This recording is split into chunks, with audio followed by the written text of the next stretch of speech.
Listen, everybody. Hello. It's the Transatlantic Call-In Show, otherwise known as TACIS. It's like MTV in that way, where it used to be transatlantic for a reason, and now it just is TACIS. Anyway, I'm Luxander Moss. Today is July 16th in the year 12,026, and I'm joined by Riverboat Jack. How are you doing today? Hello, I'm doing stressed. But Indeed. That's okay. Who isn't? Yeah. We had tech issues in the lead up, but now we're here. We're queer. We're ready to fucking go. We're planning to be live for the next 3 hours or so, taking calls. This is a call-in show. That's the whole point. We are trans, and we are here to take your calls on the topic of trans. So, if you want to talk about trans sports or trans access to gender-affirming care, or like whether there is any such thing as a trans child, or any such related topics, we are here to answer your questions, to have those debates, to get those, maybe those embarrassing questions answered for you. So the number on the screen is 720-619-2288. We also have a web caller linked in the description, but that is for callers outside the US only. And don't forget at the beginning of the show here to click the like button. It's quick, it's easy, it's free. It immediately boosts us in the algorithm. I believe we are dual streaming horizontal and vertical today. So if you're on the vertical stream, just double tap your screen and that will help as well. And we are accepting calls from the vertical audience as well. So maybe we'll catch some interesting folks. But liking the thing, clicking the share button and then copying the link. I would love it if you pasted it somewhere, but you don't have to as far as YouTube is concerned. And just as many times as you can interact, the better. And also at the end, we'll be reading out your $5 super chats, $5 plus super chats. But we'll talk about more about that later. For now, there are some topics scrolling along the bottom of the screen there. If there is anything down there that sounds interesting for you to call in, 720-619-2288. And I think with that, let's go ahead and talk about last week's poll, which you all had an opportunity to vote in and examine over the course of the week and comment on. If perhaps Arden is screening, we might not be able to move to poll right this second. But I'm going to pull it up, actually, so that I can see what it was last week. The Line YouTube channel. And it's on our posts tab. Yeah, we can do it. Here, I'm just going to... There. And we are taking calls. Arden is screening, so if you call in today, that's the first person you're going to be talking to. So our poll from last week was, do Democrats need to embrace trans rights in order to win? Which we were talking about, I think it's a senator race somewhere where the Democrats were like arguing with each other about trans rights, or like there was a call out of some kind where one Democrat called out another Democrat for throwing trans people under the bus. Wait, that's good. Yeah. So basically, we're seeing a lot of rhetoric against trans people, and it seems like everybody is really annoyed by that. So it's losing races for both Republicans and Democrats to go anti-trans, which is great news. That's democracy showing up and saying, "Fuck you, trans people are cool." Did you hear about this? I got it off of Aaron in the morning, so I can tell you about it at least if you hadn't heard. No, I hadn't heard about this. I've been having a lot of IRL issues this week, so I've been a little disconnected. Yeah, it's Senator Ed Markey and his race in the primaries against Congressman Seth Moulton in Massachusetts. They had a debate a couple weeks ago. Yeah, and Moulton had said that Democrats lost because they spent too much time trying not to offend anybody, and he made anti-trans statements with regards to sports. Yep. So yeah, he got called the fuck out by Senator Markey. Ed Markey, he's old as dirt, but he's got the gumption. He's got the fighting spirit. Like he's out there calling out Moulton, who's much younger than him, and like just being like, why you throwing trans kids under the bus? Because like I remember Seth Moulton after the 2024 election was like, we lost because of trans issues, and I don't want my daughter playing with boys. Exactly. And it's like, oh, okay. Well, we know who you are now, Seth. Mm-hmm. Yes, but and it remains to be seen. I don't know if they've done their primary yet, like had the votes turn out, but so it remains to be seen whether that helps. But it seems like, based on what we've seen so far, that again the anti-trans BS is losing races kind of across the board, but particularly when you're talking about the Democrats, which are, trying to court a progressive leaning base, like the progressive leaning base, which has up to this point been like pro LGBTQ, including the T's and the Q's. So Mm-hmm. it makes perfect sense to me that, we're seeing that bear out in, the Democrats needing to actually bother to court their progressive base. We've been saying it.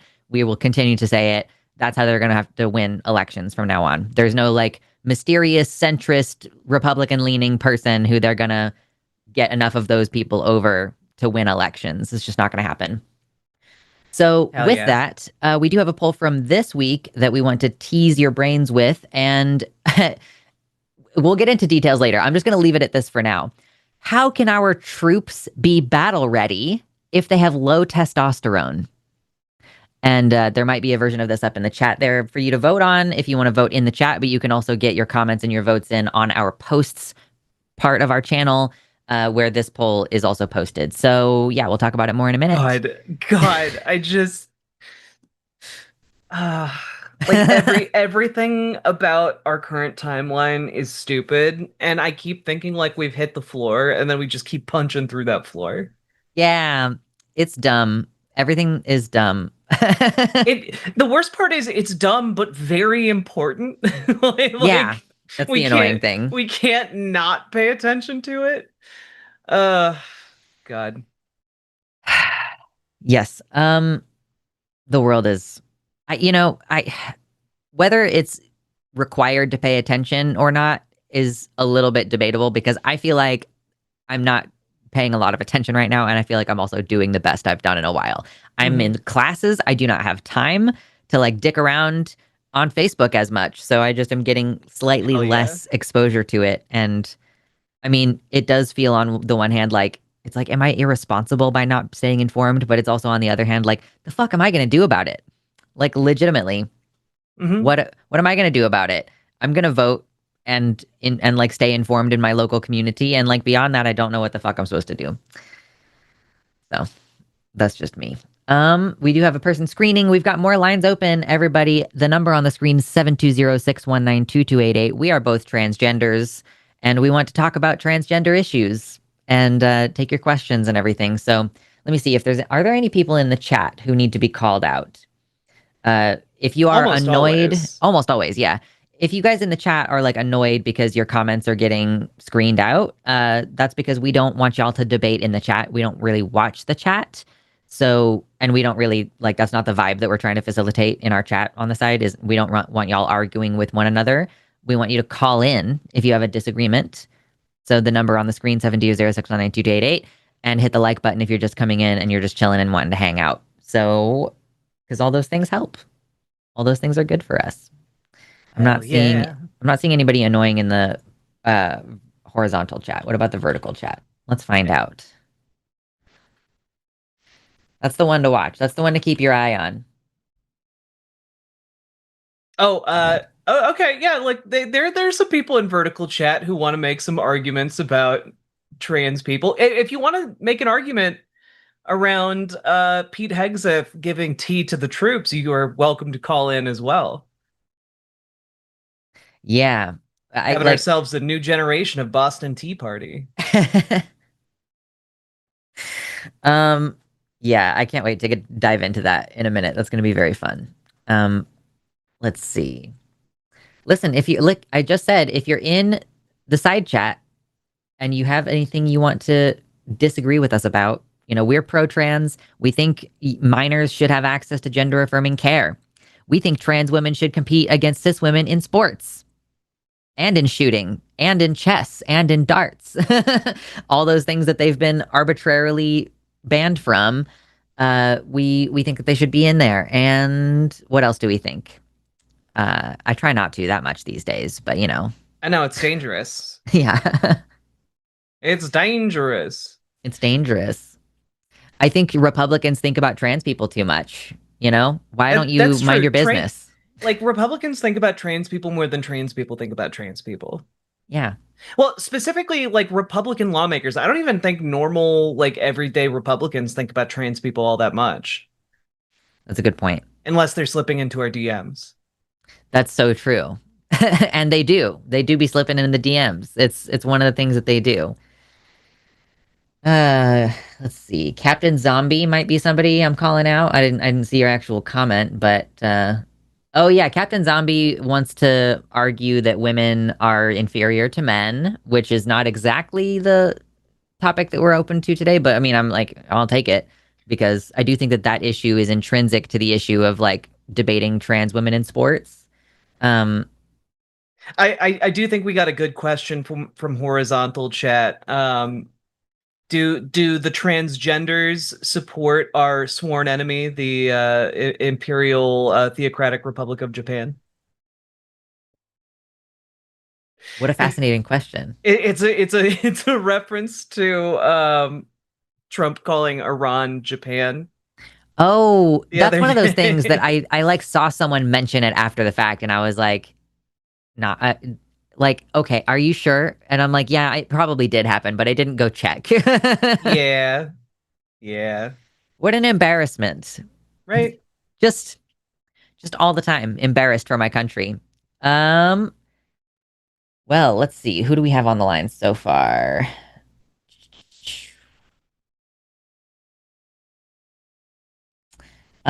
I mean, is either one of these sticking out to you, or do we want to vamp for a little while longer? I mean, I feel like we could take either of them. I think I'd be fine with that. All right, cool. Well, we are going to go ahead and take our first caller. Let's talk to Athena, who uses she, her pronouns and is calling from, I believe, Michigan. Athena, you are live on the line with Riverboat Jack and Luxander. How's it going? Good. Hi from the great state of Michigan, where we're choking on wildflower smoke and afraid to eat our produce. As you Yeah. said, great a Yeah. timeline. Yeah, I feel that. I'm in Minnesota. We're catching some of that smoke too. Hmm. Yeah, it's horrid. I wanted to call about. Well, first off, I wanted to call a couple weeks ago and I had tried, but I saw you guys posted a video recently. You had a discussion on bioessentialism, and I want to talk sort of from the trans side of that and sort of the future of as we discover more and more things scientifically and looking into sort of the source of being trans, how do we as a community then deal with people trying to quote unquote cure us or design our babies trying to edit the genes out to prevent their kid being trans? I think there is some serious concerns along that line, and there's the whole trans medicalist argument that comes into play with that sort of discussion. Yeah, I mean, I think that what is required is, first securing like trans rights for like grown adults, like we need laws that do that. We need laws that secure it for children as well. And then we need a lot of laws because like a lot of the like gene editing stuff is relatively newish as far as like being, the general public being aware of it and being able to access it. And I think that that would require a lot of like legislation and regulation around it so that there aren't people being like, ah, yes, we discovered the trans gene, time to edit it out of the human race. Um, and I also, Even without, oh, sorry, go ahead. Sorry, oh, go ahead. I was just also gonna say, like, also, like, I'm not entirely convinced that we're ever going to discover that there is like a bioessentialist like part of being trans. I'm not entirely convinced of that yet. So like that's the other part. Like I think even if you had the most draconian like measures to try and eliminate trans people from society with like genetic technology and such, I still think you'd get trans people. Yeah, I Even mean, I even think it's kind of without like discussing, oh, go ahead. Sorry, I that's was just gonna time. say, And sorry, go ahead. you're good. It's like the gauging, right? Like we Yeah. can broadly Yeah. accept now, for the most part. I don't know. There is kind of a backslide happening on this, but we can broadly accept now that gay people are born that way, right? We've got Lady Gaga and everybody is on this kind of train. And it seems to be broadly accepted that it is a born this way thing, or it's natural, or we can look at other examples of other species having same-sex relationships.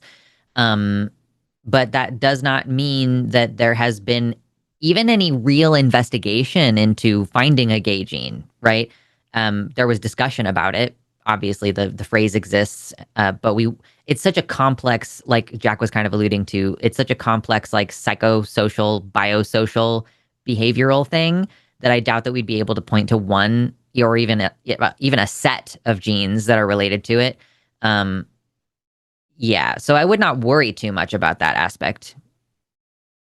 I think, well, one, not even talking necessarily about like the gene editing side of things, but even with technology that we have now, I have family members who have done IVF, and you have a certain number of embryos that are viable or whatnot, and it's getting to the point where they're now looking at genes and can say, okay, well, your child's going to be more likely to have, X disease, so you probably don't want to use this embryo, choose this embryo, and sort of that sort of long-term decision of, if they sort of found not necessarily the trans gene or, certain hormones or whatever during the developmental in the womb, it becomes this question of kind of like, are people going to start trying to like choose us out of the community? Like, as we're seeing, obviously, in the US with the whole Tylenol and autism thing, even though there's no scientific evidence of that being a thing, you sort of see the mentality that people have around this idea of thinking that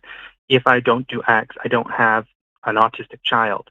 But like, we're at the point where they're thinking that instead of thinking, okay, well, why wouldn't I want an autistic child? Like, they're not thinking about how the fact that sort of the diversity of genetics and the diversity of the human mind is actually a good thing, and having autistic, ADHD people, neurodivergent people in the human race is actually overall a good thing and develops evolutionary for a reason. Possibly, I don't want to say definitively. It's the same thing with being trans. It's like, if people are starting to say, well, I don't want my kid to be trans or gay, I want them to have, a good childhood or whatever. I just think I worry about that, from the long term of like how people are going to start perceiving that, especially because we see a lot of the arguments nowadays from transphobes being in that bioessentialist mentality. And then it becomes a whole other discussion with like transmedicalism, and people are going to start saying, well, if you don't have this gene or this set of parameters, you're not trans. It's one of those things that, like, I'm someone from like a science background, so I start thinking about this sort of, how people are going to react, but as things are developing, how do we as a community start to handle that? And if people are going to start pushing for it, what do we do? And maybe it's not the right thing to worry about personally. I don't know, but. I mean, it is interesting, and it's an intersection point between like ableism and transphobia, and it's all about like desirable traits. And there is, I think, underlying a lot of these. Like, first of all, like, this is eugenics. Let's just say that right out the gate. 100%. Yeah, 100%. Yeah. Yep. Yeah, I don't think anybody disagrees that is the topic of conversation. And sometimes I can understand the idea of like, let's try to reduce net suffering, right? Like, if somebody's going to be born with a disease that we know, like the infant doesn't live past 2 years, right? Like, we just know for sure that it's just going to be suffering and it's going to be a hardship for the family, and it just would be better off for everybody. Like, I understand the mentality in that kind of situation. But for a lot of these illnesses, there is this like, well, yeah, like life will be like a little bit more challenging in some ways, but it would be fine if we just accommodated disability. So it's not really the disability itself that causes suffering. It's the fact that we don't accommodate people and that we don't support people to like have fruitful lives, even if they can't produce in the way that capitalism usually expects people to. Yeah. Can I please. like jump in there? Because like our society is built around a bunch of assumptions, and when folks don't fit those assumptions, it becomes a lot harder. And the eugenics approach is essentially like, well, we should mold people to have the most desirable traits in the society we artificially constructed. And we should change people fundamentally in order to fit this arbitrary structure we've decided on. Yeah. When in reality, it's way more sensible to just say, oh, we should change this artificial structure we've made to accommodate more and different kinds of people. Yeah, for sure. I totally agree. And I think, I mean, a lot of people forget, eugenics started in America. So we have the culture of it, unfortunately. And it is something that we've really got to kind of combat as a community. But I think you're right. If we push sort of the argument of the equality and ensuring that people are accepted regardless, perhaps we can try to change that mentality. I think there's an argument to be said that a lot of sort of the confusion that happens, and even for me, like when I was discovering my identity, so I've been on hormones now for 8 years, 7.5 years, and I knew I was trans when I was really little, but I knew the word trans when I was 14. But from 14 to when I started hormones in 2018, so whatever, it doesn't matter the timeline, but almost 10 years. This concern for me was like, why do we as a community say we should trust what the brain says and not what the body says, genetically? Even though the genetics is a completely different argument and cluster categorization, but as a child, I didn't understand that.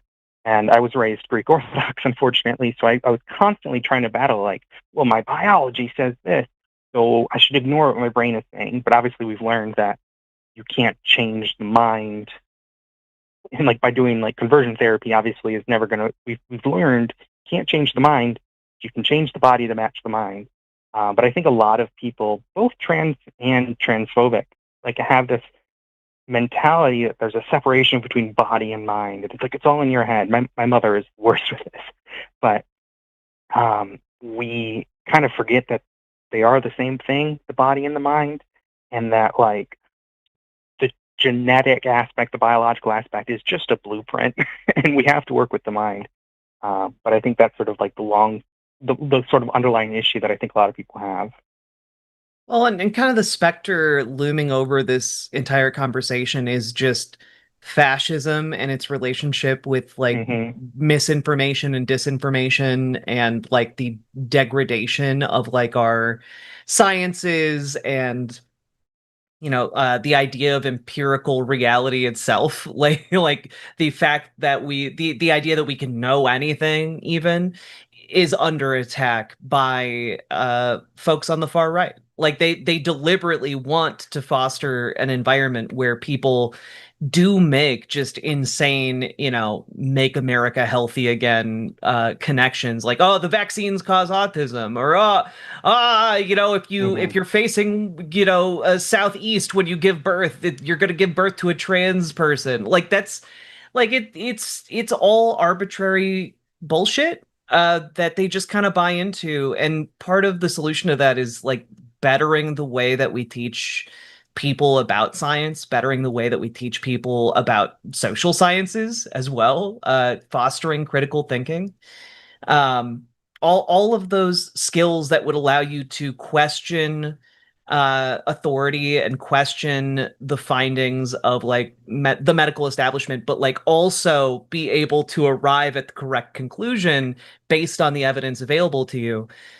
Which folks who oppose trans people, they can't do it. They're incapable of doing it. And it's why so many people call into this show and they're like, nah, I just don't. It really just boils down to like for 95% of people, it's just like, oh, trans people make me feel icky, and that's why I don't like them. And it's like, it's not based on any kind of empirical data. It's not based on any kind of like reality. They're just like, well, I don't like reality, so I think, it should bend to my will, and other people should also be bent to my will. And that's just fundamentally a fascist mindset.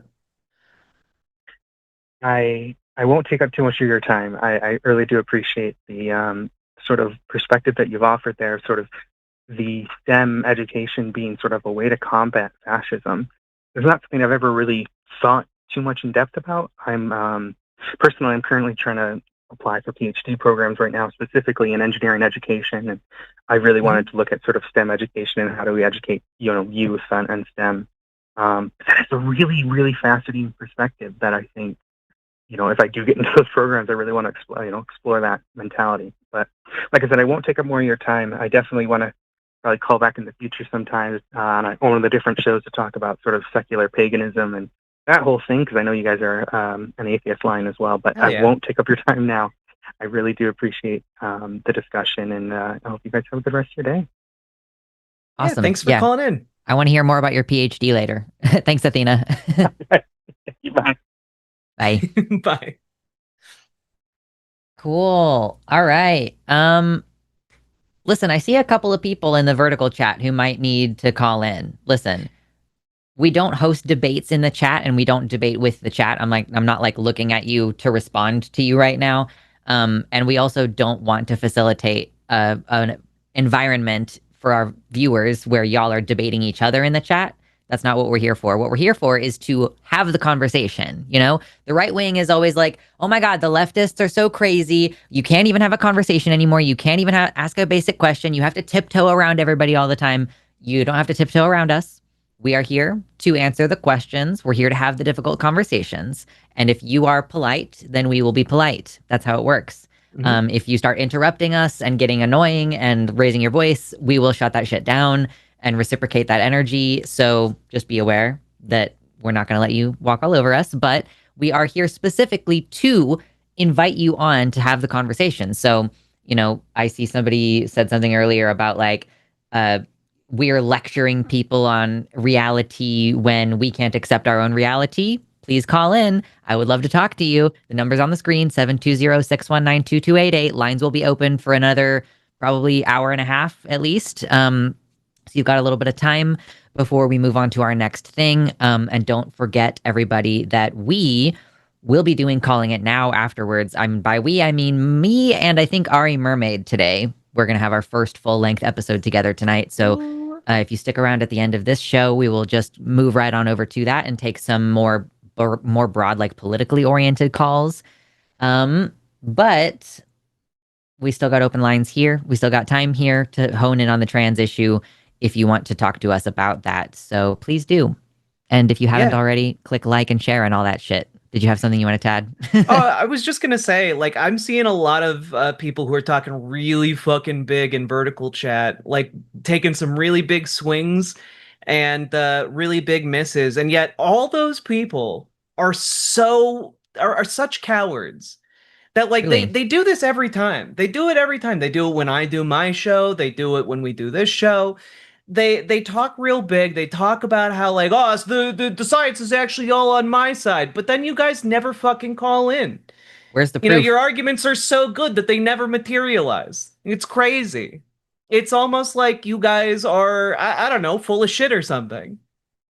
So many of you are just so much more comfortable sitting back, typing something pithy to try and make people mad. But when it comes down to actually arguing it, you can't do it. It's crazy. Yeah. It's You've true. trapped Oh my God. yourselves in your own ignorance. I feel sorry for you. Stop it. The Meta Horizon link is trying to update on my computer right now. It's like, no. Stop. Literally stop. Yes, but we want to have the conversations, guys. Like that's the whole thing. So I don't know if you seem to think that we're deluded or crazy or you know, we're cowards and we're not capable of having the conversation. You're like misgendering us or trying to misgender us in a very funny manner. Why don't you just call in? Like, are you like, I don't know. I also don't get it when people are like, I'm just here to insult you. Like, I don't understand that aspect as well, because I have facts to back up every position that I hold. If the facts contradicted my position, I would adjust my position. That's how it works. I know that there are people in the vertical chat who do not operate that way. And I'm fascinated to understand where you get information from and how you ascertain what's true, since you don't seem to care about like investigating the facts as we know them. You're very driven by your feelings in this conversation, which is fun to witness. But yeah, listen, we still got lines open. If you're outside the US, we even have a web caller so that you don't have to pay crazy international rates. But if you're in the US, call us 720-619-2288. We're here to have the conversations. What's going on? We do have some people starting to come in and screen. So if you are waiting right now to be screened, that's because there's like 5 people waiting who just called in. So thank you for calling in. Just wait a second. We only have one call screener who is processing everybody. So stick around for a few minutes. Let's go ahead and talk about our poll from this week, because I do think that would be a fun time. Let me type this. Okay, poll. Yes, so the poll from this week is about a news item that has just hit this week. How can our troops be battle ready if they have low T? Do you have the T on this? Do you know about it? I just looked at this morning. I do, and if you're wondering where this came from, it just came out of left field. There is no additional context that makes this make more sense. But basically, Pete Hegseth put out a video yesterday saying like, we are going to give all of our soldiers testosterone. We're going to start screening all of them to see if any of them are low T, and then we're going to force them to have testosterone. It's literally a gender affirming care package, but for our military, but also only for, men, Yeah. because fuck the women in our military, I guess.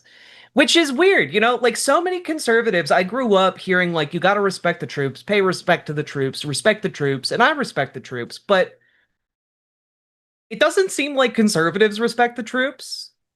Like conservatives kind of come across like they fucking hate the troops I because mean, they're didn't out. they just have a huge outbreak of flu because they stopped Yeah, giving them flu vaccines? yeah. Like, They cut off mandatory flu vaccines, and they had a massive flu outbreak and made a bunch of our troops sick. And then yeah, on top of that, we got the exploding diarrhea parasite, and now we have like this invasion of privacy, like because again, like all of the troops are now have to have their testosterone screened, and then they're given like testosterone boosters, and it's like that's yeah. not when it's not medically necessary, which is interesting because conservatives are very against gender affirming care when it is medically necessary. But now we're having a massive nationwide policy that is mandating gender affirming care in unnecessary circumstances. It's Yeah, very strange. these people are asymptomatic, by the way. Like if they haven't already presented with symptoms, then we're treating a problem that has no symptoms. And another fun little thing, another fun little way to think about this is that Pete Hegseth is mandating steroid treatment for a certain number of troops. So like our troops are going to be roided Hmm. out, basically, like TLDR. That's kind of where we're heading with Yeah. this, which is very funny. Another thing about this and how it impacts our military readiness is like I'm pretty certain that if you have, for example, diabetes, which requires you to give yourself an injection, my understanding is that you are not field deployable at all, unless you get like one of the things installed that like does it automatically. Hmm. Like I don't think that like being on a medicine that requires you to inject, I don't think that you can be deployed. But maybe I'm wrong on that. I might need to touch base with Dr. Ben, um, because he would know. Like, I mean, he was a doctor in the military, so it's like maybe he was never going to be deployed, so him being on testosterone was not a big deal for him. But regardless, you're prescribing a medicine that is like you have to do either an intramuscular or a subcutaneous injection. And are you going to expect them to do that if they're in the field? Like, is there going to be a minimum number? Like, you must have at least this much testosterone in your Well, blood to be well, a soldier? also, I think the logical solution here is we need to deploy the soy boys. The We the have soy to deploy boys the soy boys. the soy boys go to the front lines. Yeah, absolutely. Anyway, this is so fucking stupid. And it reminded me of like a Game Grumps song about low T. It's like Hegseth's got weak stream and low T. So that's what I'm going with from now on. Anyway, that's our poll from this week. I like it's so baffling. Like we heard so much about the Biden feminization camps from like weirdos on the internet for so long, and now Pete Hegseth has literally made masculine like masculinizing camps, but like conservatives are just like, that's based actually. That's great. That's so cool. We love Yeah. it. Oh, good times. Again, it's just yet another way in which our country is a laughing stock.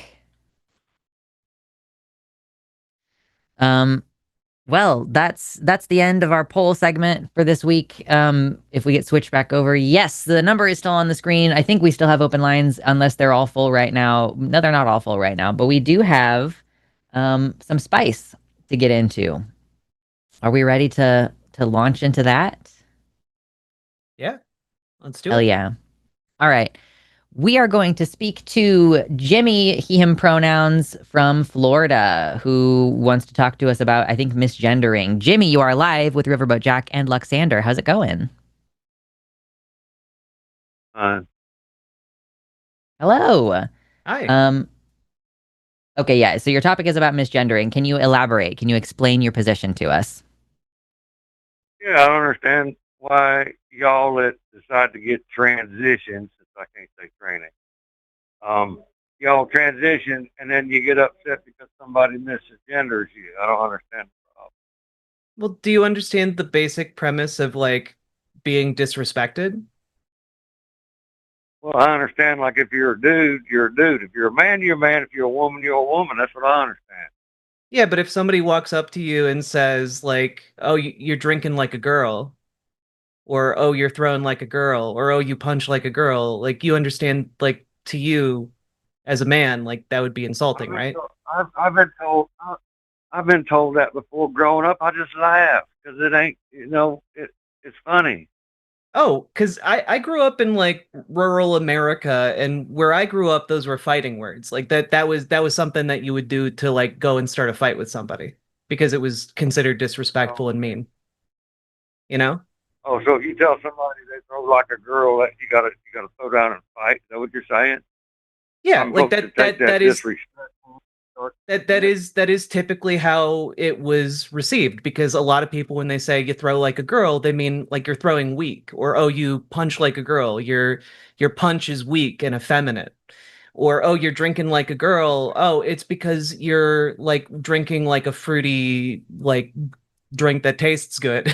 Like they're trying to emasculate you if you're a man, Maybe and they just like that's usually fighting maybe they words, just trying right? to get you. Maybe they just trying to get you to drink more. I don't, that's not usually the intent in those social situations. I've said that 100 times to my friends. Don't be a pussy. Have another beer. Yeah, exactly. But like when a Yeah. stranger comes up and does that to you, it's a little bit different, isn't it? Well, Like that's a stranger, but I'm not. if That's you not the walked up same. to a strange That's not man the and same. called him a pussy, that'd be those would be a fighting word. That'd be a fight, right? Well, I But if agree, you but walked that's up to not a the same strange man and concept said, at "What's all. up, pussy?" If I misgender you, that's not the same as going up to you and calling you a pussy.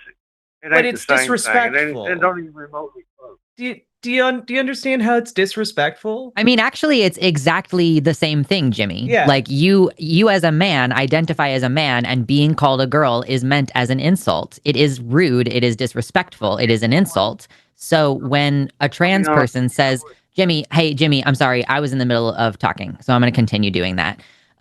The thing is that it's exactly the I'll same. be honest If a with you. Jimmy, I am still in the middle of talking. Please just let me It finish my ain't the thought, same. I wouldn't give a fuck if somebody misgendered me. I'd Jimmy. laugh my ass off. Okay, that doesn't change the fact that it is meant as an insult.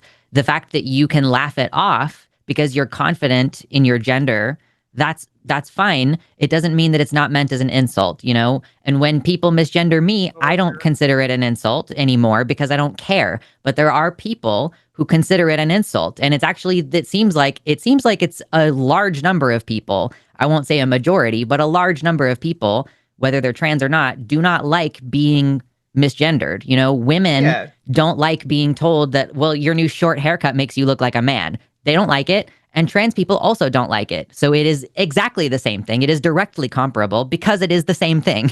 But also, like, you understand, do you understand the concept of like someone trying to insult you? Well, of course. Okay, so like what I don't understand here is that like in your call in it says you're in your 60s. Like you've been around for a while, and like you should understand the concept of somebody stepping to you and trying to say something insulting to you to like start a fight.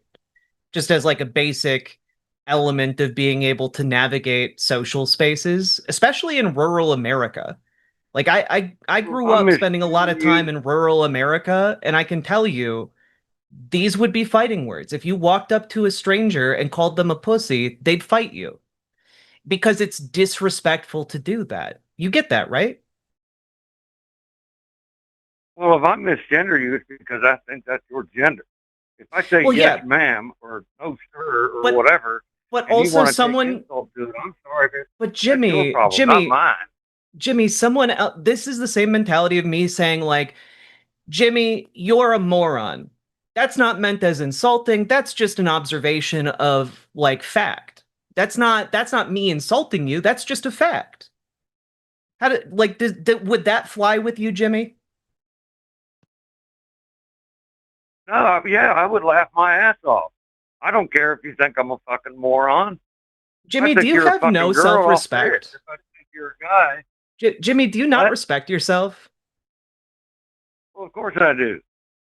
Then why, like, the thing that I have trouble wrapping my head around is like, you seem perfectly fine and at ease with people denigrating you at every turn, right? Like you're basically just saying, I recognize, no, wait, you're saying I recognize that it's disrespectful and rude and mean, but I'm going to laugh at it instead.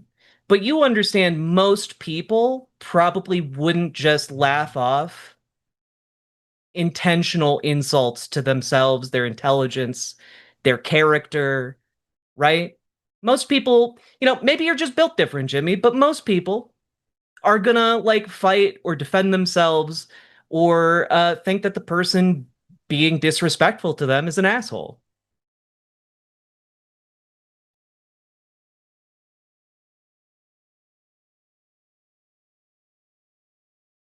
Any thoughts, Jimmy? I'm like just not gonna. Okay, that chick at the top. I say chick. I use that term loosely. You're a dude, right? No. What are your pronouns? She, her? Because I'm a woman? Okay. Are you a woman? Are you a woman? What are you? Biologically, what are you? What does your DNA say you are? I'm a woman. What does your DNA say you are? I'm a man. What are you? Wait, have you gotten a DNA test, Jimmy? Yeah, how expensive was that? Oh my God. All right. Listen, because the answer is no, guys, right? I really don't. Jimmy, the answer is no. You've never had a DNA test, have you? No, I haven't. Yeah. So why are you floating this bullshit?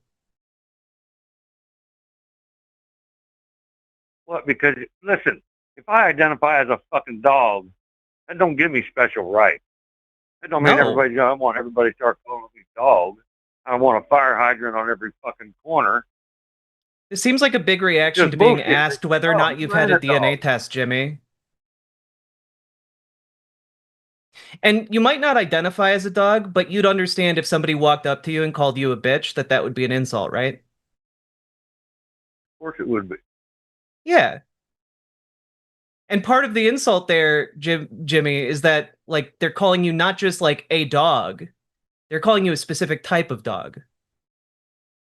A female dog, it's another way of emasculating you. So you understand now, like, if somebody walks up and calls you a bitch, it's actually pretty insulting on like several different levels. Right? Or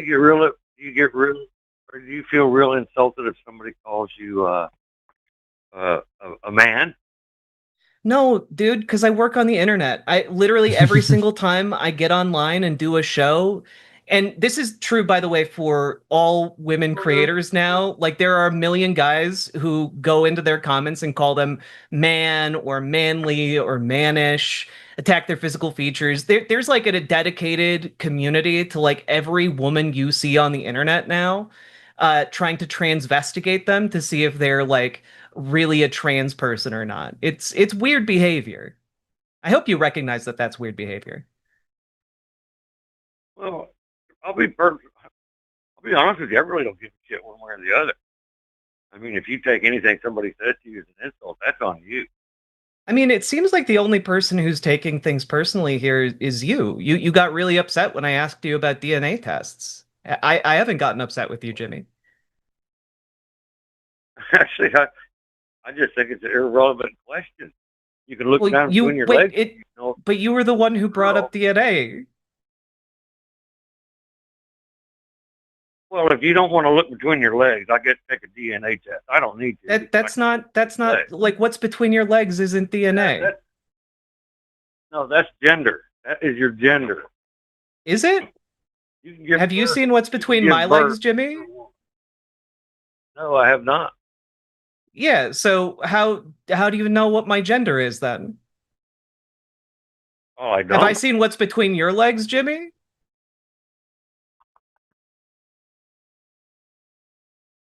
No, I haven't. To be clear. To be very clear, I haven't. So clearly that's not what gender is. Well, gender is the difference. We know, there's boys and there's girls, all right? And if you're a boy and you want to call yourself a girl, that's fine. I don't really care. But you shouldn't be insulted if somebody misgenders you. Jimmy, have you gone back? Have you gone back to school as like an adult?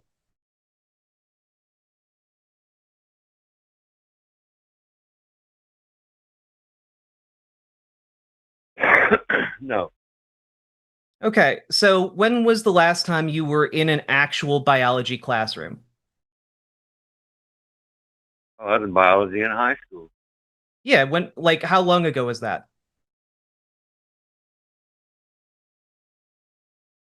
45 years ago.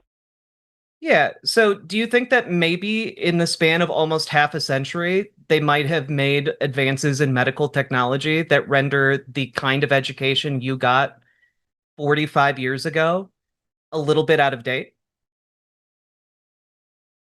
Oh, so how many genders are there? I'm asking you guys. How many genders are there?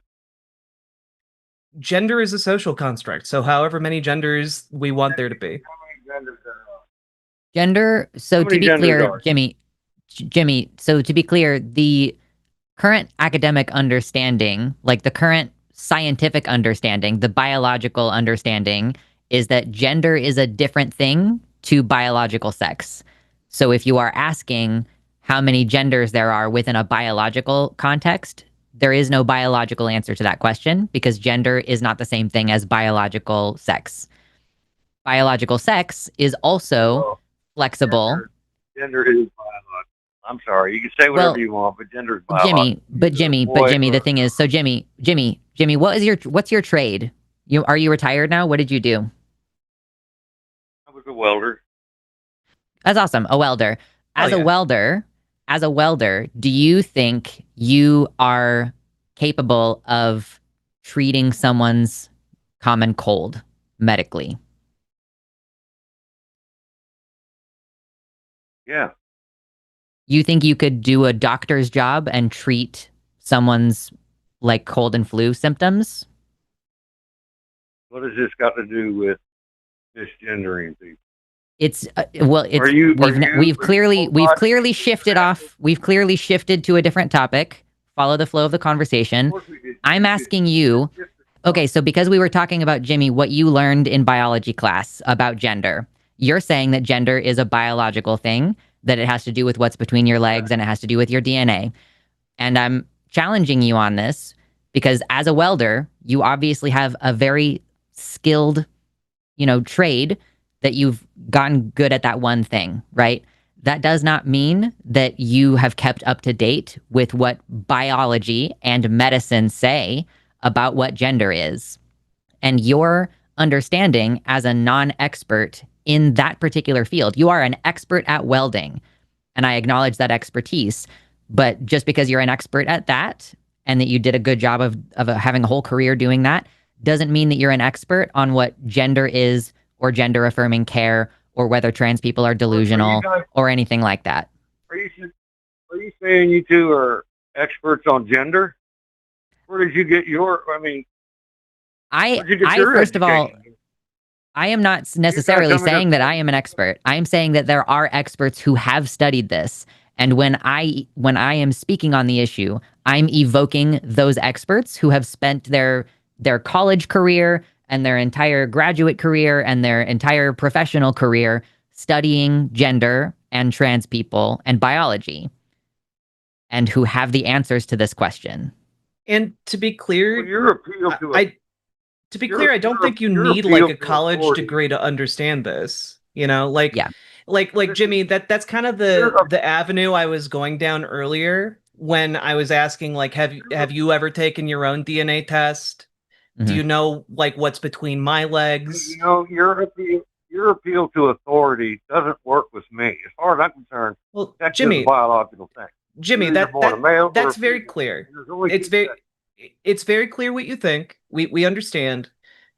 The point I'm trying to make here is that when the point I'm trying to make here, and that I've walked you through a little bit here, is that you have no idea what's between my legs. You don't know what my chromosomes are. And when you're walking down the street or you're meeting people in your town or city or seeing people, I'm gonna go out on a limb and guess you haven't secretly like drawn their blood and run like a DNA test on them. I'm going to give you the benefit of the doubt and assume you're also not like grabbing their genitals to check what they are. Right? Come on, that's like a stupid question, right? Well, yeah, exactly. Like, no, I'm giving you the benefit of the doubt, and I'm assuming that that's not the case, right? So the point I'm trying to make here, Jimmy, I'm not trying to insult you. Just let me make my point, please. The point I'm trying to make here is you're saying what's between your legs is what dictates your gender. And the point I'm trying to make is that you don't actually interact with what's between somebody's legs all that often. And so you don't actually, the thing you're saying is determinant of gender is not the thing you are using to gender people when you're talking to people, when you're meeting them, when you are deciding how you're going to treat them, etc. This isn't the thing that you rely on. Like, you don't know, I'm assuming you don't know that all of your, man friends have penises. I'm assuming that you don't know that. Because you probably haven't gone around groping their penises to check, right?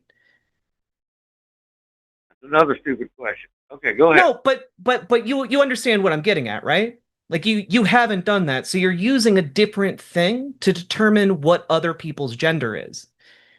And that's why there's a distinction here between sex, which is like what's between your legs and your chromosomes, etc., and gender, which is socially constructed. That's why there's a distinction there, because we use a different thing to navigate the world when we're talking about gender, as opposed to what doctors interact with, which is like your sex. Does that make more sense? I'm sorry, I lost you probably a minute ago. Okay, I'll try and recap, right? Doctors are interacting with what's between their patient's legs and like their chromosomes and stuff. They're interacting with sex. When That's you are sex is biological, but when you are interacting with, well, but that's our point. Our point is we have said that multiple times. Sex is biological, but gender is a different thing. Because you as a person are not like a doctor interacting with somebody's genitals or their chromosomes. You're interacting with like a fully clothed person who is saying, "Hi, I'm Dave," or "Hi, I'm Janine." And you are then like making an assessment based on all of the social cues and like physical cues that you have compiled in your head over what makes somebody a man, what makes somebody a woman. And those things in your head are not the same thing. They're socially constructed. They're not the same thing as like somebody's genetics or somebody's, genitals. Does that make sense?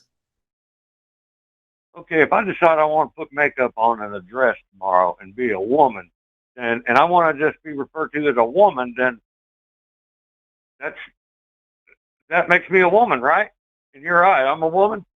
If you identify as a woman, yeah. The question is, are you being honest? Because I do think there is room to evaluate whether, Jimmy, I'm like, I would love to be able to get one single sentence out. I don't know what is the deal with, like, you're seemingly okay with letting Jack talk, but then I try to get a comment in and I just can't get a comment in. And it's really frustrating. And I can't even remember what I was going to say now, because that is what happens when somebody interrupts you when you're in the middle of a thought. So I think I can pick up the thought, please. Which is the sincerity matters, because Yes, it's not just you putting on a dress and going out into the world and saying, I'm a woman.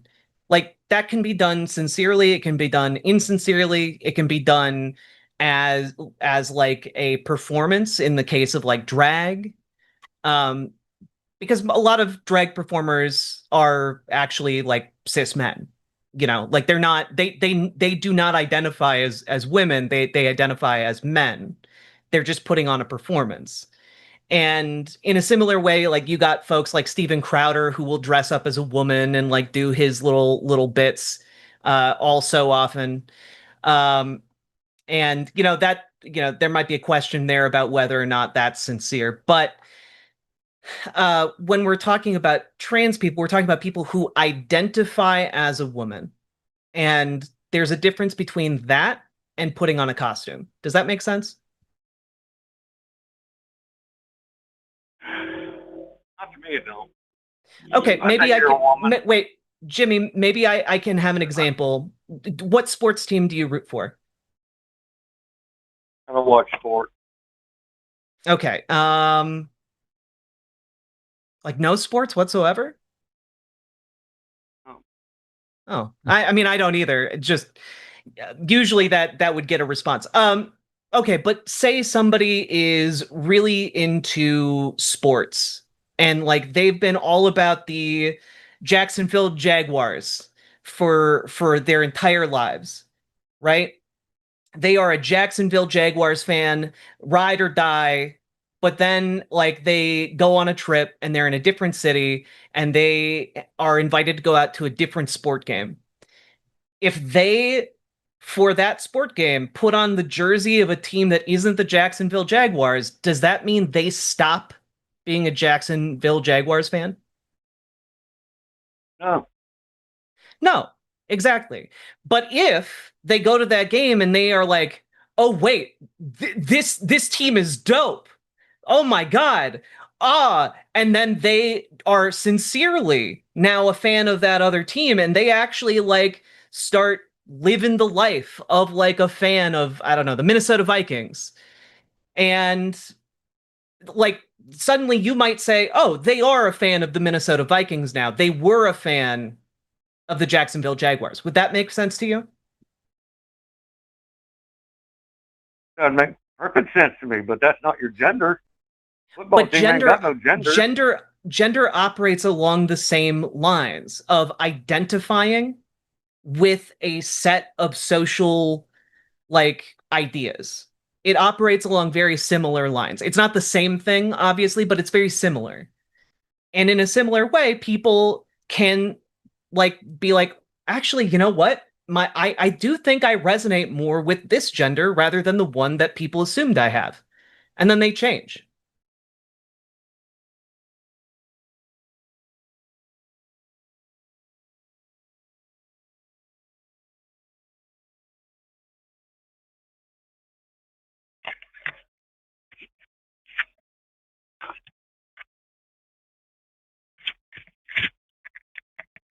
Well, Jimmy, do you have any follow-up thoughts? I think we're probably getting to a point in the conversation where it might make sense to wrap. Yeah, we do have a lot of other people on the line. Yeah. But if you want Let's any just wrap it up. if you have closing thoughts, we'd be happy to let you have the final word. Yeah, it's set up there on your debate before you put trans women are women and trans men are men. I just don't buy that. I'm sorry, that's a delusion to me. Yeah. I would be happy to talk to you again if you have time in the future. Like, I'm on this show a lot. Riverboat's on this show a lot. And we do it at the same time every Thursday. So if you would like to, have an ongoing conversation, we would love to pick this up again and maybe start at that question of like the difference between sex and gender, and how people who have studied this have that opinion that they're separate or whatever. I'd be happy to dig into that a little bit more, Jimmy. But yeah, we do have lots of other callers waiting. So we super appreciate your time. We appreciate your thoughtfulness, and we will talk to you again soon, I hope. Okay. Thanks, Jim. See you, Jimmy. All right. I would have loved to like get into like next order arguments about like different cultures' perceptions of gender, but Mm. like I think that's for a new day. If Jimmy does call in, I'd love to get into that on a new day.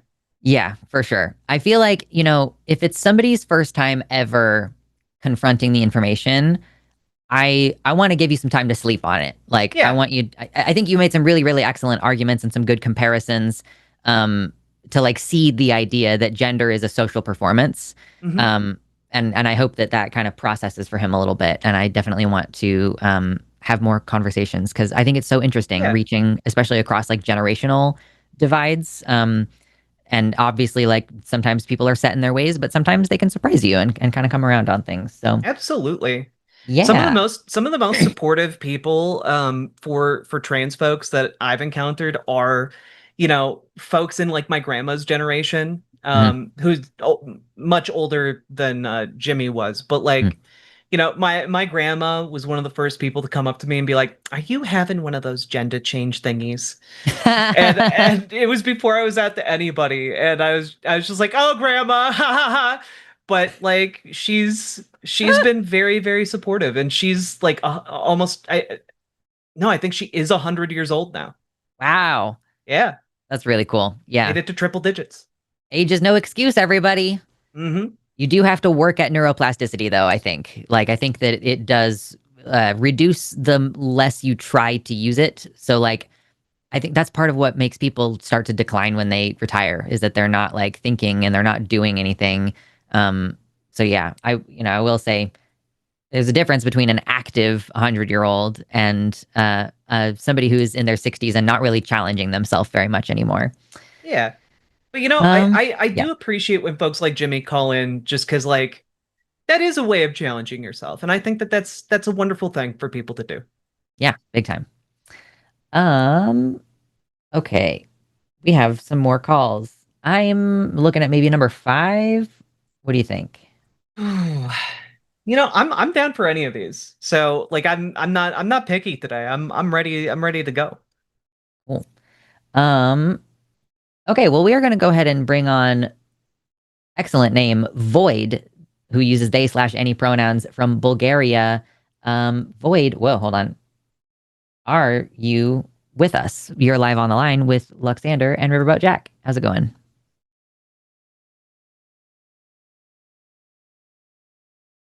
Okay, hold on. Why? We truly did call up the We void. truly did call up the Void.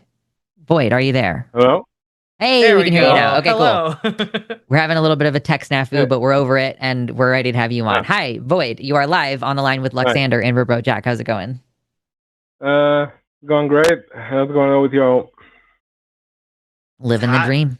Chilling. Oh yeah, yeah. It's been toasty for sure. But yeah, your topic is about queer people being in the military or police. Tell us about it. Yes, I'm mostly, my position is half joking, but I did want to say that I think, when talking about queer issues, de-emphasizing the military and police and FBI, CIA, those sorts of organizations, I think would be more beneficial. Primarily because I don't want queer people like me to be sent to become killers or agents of the state. I don't want them to be used to queer wash any of these entities. For the same reason why I don't think cops belong at Pride. Uh, Hmm. and yeah, I think if anything, I don't mind that queer people are accepted in the military because it's an extra incentive for them to leave if they're even in there to begin with. I Yeah. mean, oh, Go ahead. go for it. No, No, go you ahead. go for it. All right. Um, I largely agree that like ideally I don't want folks who are, you know, ideally I don't want oppressive mechanisms anywhere in the world.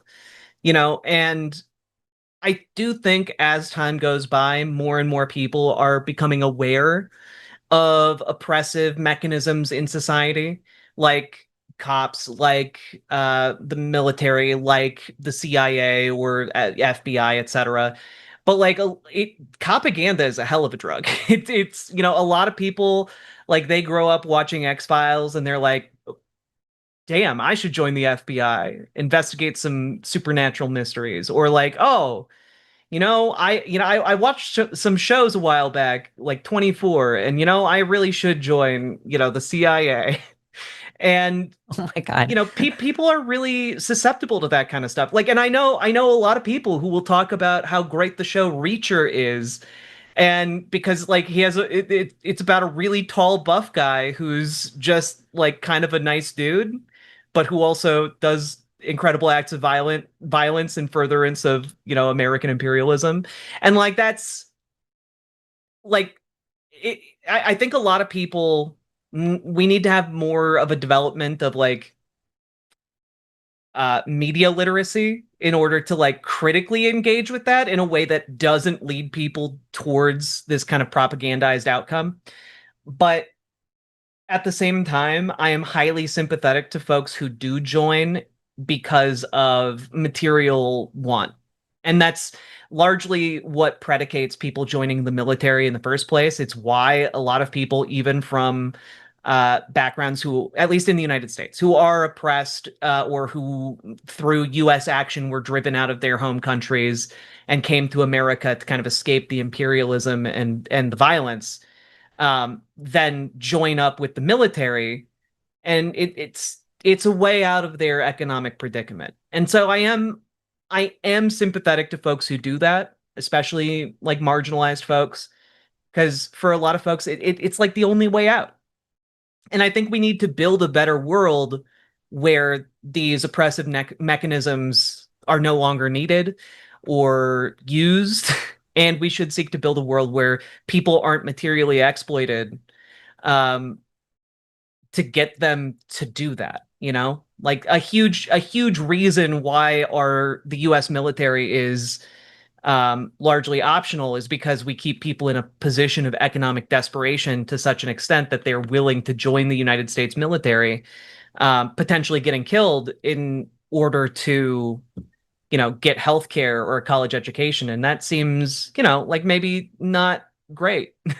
Yeah, the military is like a huge employer for trans people. Like, I think it like as a singular organization, it has like more trans people in Mhm. it than any other industry per person, basically per capita. Um, yeah, because it's stable. But yeah, I guess I don't have a whole lot of disagreement on the topic of like, because I take this even further. I'm like, I don't think that queer people should be Christian, like much less actually committed to like imperialism in the form of like the military. Um, I think that you should acknowledge when an institution is like hostile to your existence or like is contributing to net harms. But again, I agree with Jack that like it's very clear that it's poverty and desperation that sends people into those institutions in the first place. Yeah, no, I'm fully aware of this. And my hope is that for all these people who are only there for economic reasons, I want them to get out as soon as they can.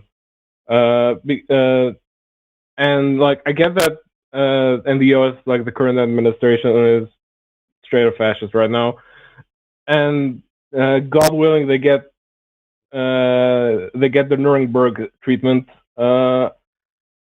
If liberals come along, they're probably going to they're going to remove the bans on queer people, and like I said, they're going to try to smooth over the obvious injustices and power imbalance that agencies like the military, the police, etc., have, like queer washing, basically. I will say I don't think it's a good thing for the state to have discriminatory policies anywhere. because I do think that in the minds of, I think maybe you can see it even in like the folks, conservative folks who come into the chat, in the minds of like the general public, that delegitimization or that prohibition on queer and trans people in any aspect of society leads to further ostracization and violence inflicted upon marginalized groups. And so like I do fully agree with a lot of your arguments, but on that particular one, like being okay with the discrimination because it gets you the end result you want, I do think that there are a lot of other knock-on effects as a result of that discrimination and that entrenchment of discrimination that can lead to that fascist movement getting stronger. And I think that that's something that we should also avoid.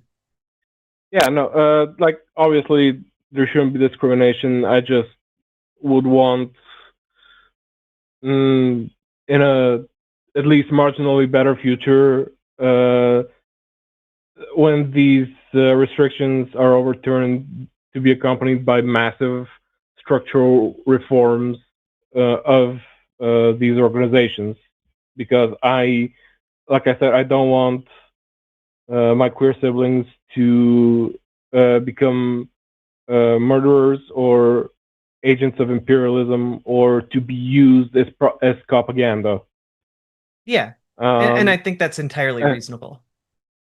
Yeah, and I did have one more thing I want to talk about, if it's okay. Yeah, go for it. So, like, in terms of conservatism and queer issues, like, I know the line is primarily, like, US-centric, obviously, but I did want to say that there is, how do I say, there is a difference in the way conservatism in relation to queerness manifests outside of, I guess, the imperial core, like outside of the US and Western Europe. Like, here, all these ideas are seen as foreign and invasive because for like 100 years or more, they have like queer people have been erased from sight, basically, and in the US and in Western Europe there is better record keeping that so it can show the existence of queer people as far back as like the 1700s, maybe in the 1600s, if not further back. But in Eastern Europe, there has been barely any such record keeping. There is, at best, you could speculate and would have zero evidence to back it, because nobody was interested in keeping these records, and nobody would allow such records to be kept. And so this contributes to this idea that gay people or trans people or quote unquote gender ideology is something coming from the West, and to people here who have a large amount of resentment towards America, Western Europe, for a lot of valid reasons, to be fair, they tie this up in this Gordian knot of reasons to reject anything Western and anything quote unquote progressive. Yeah, absolutely. Like, it is one of those situations where, like, for a very long time, conservatives in the United States would essentially call gay people European, and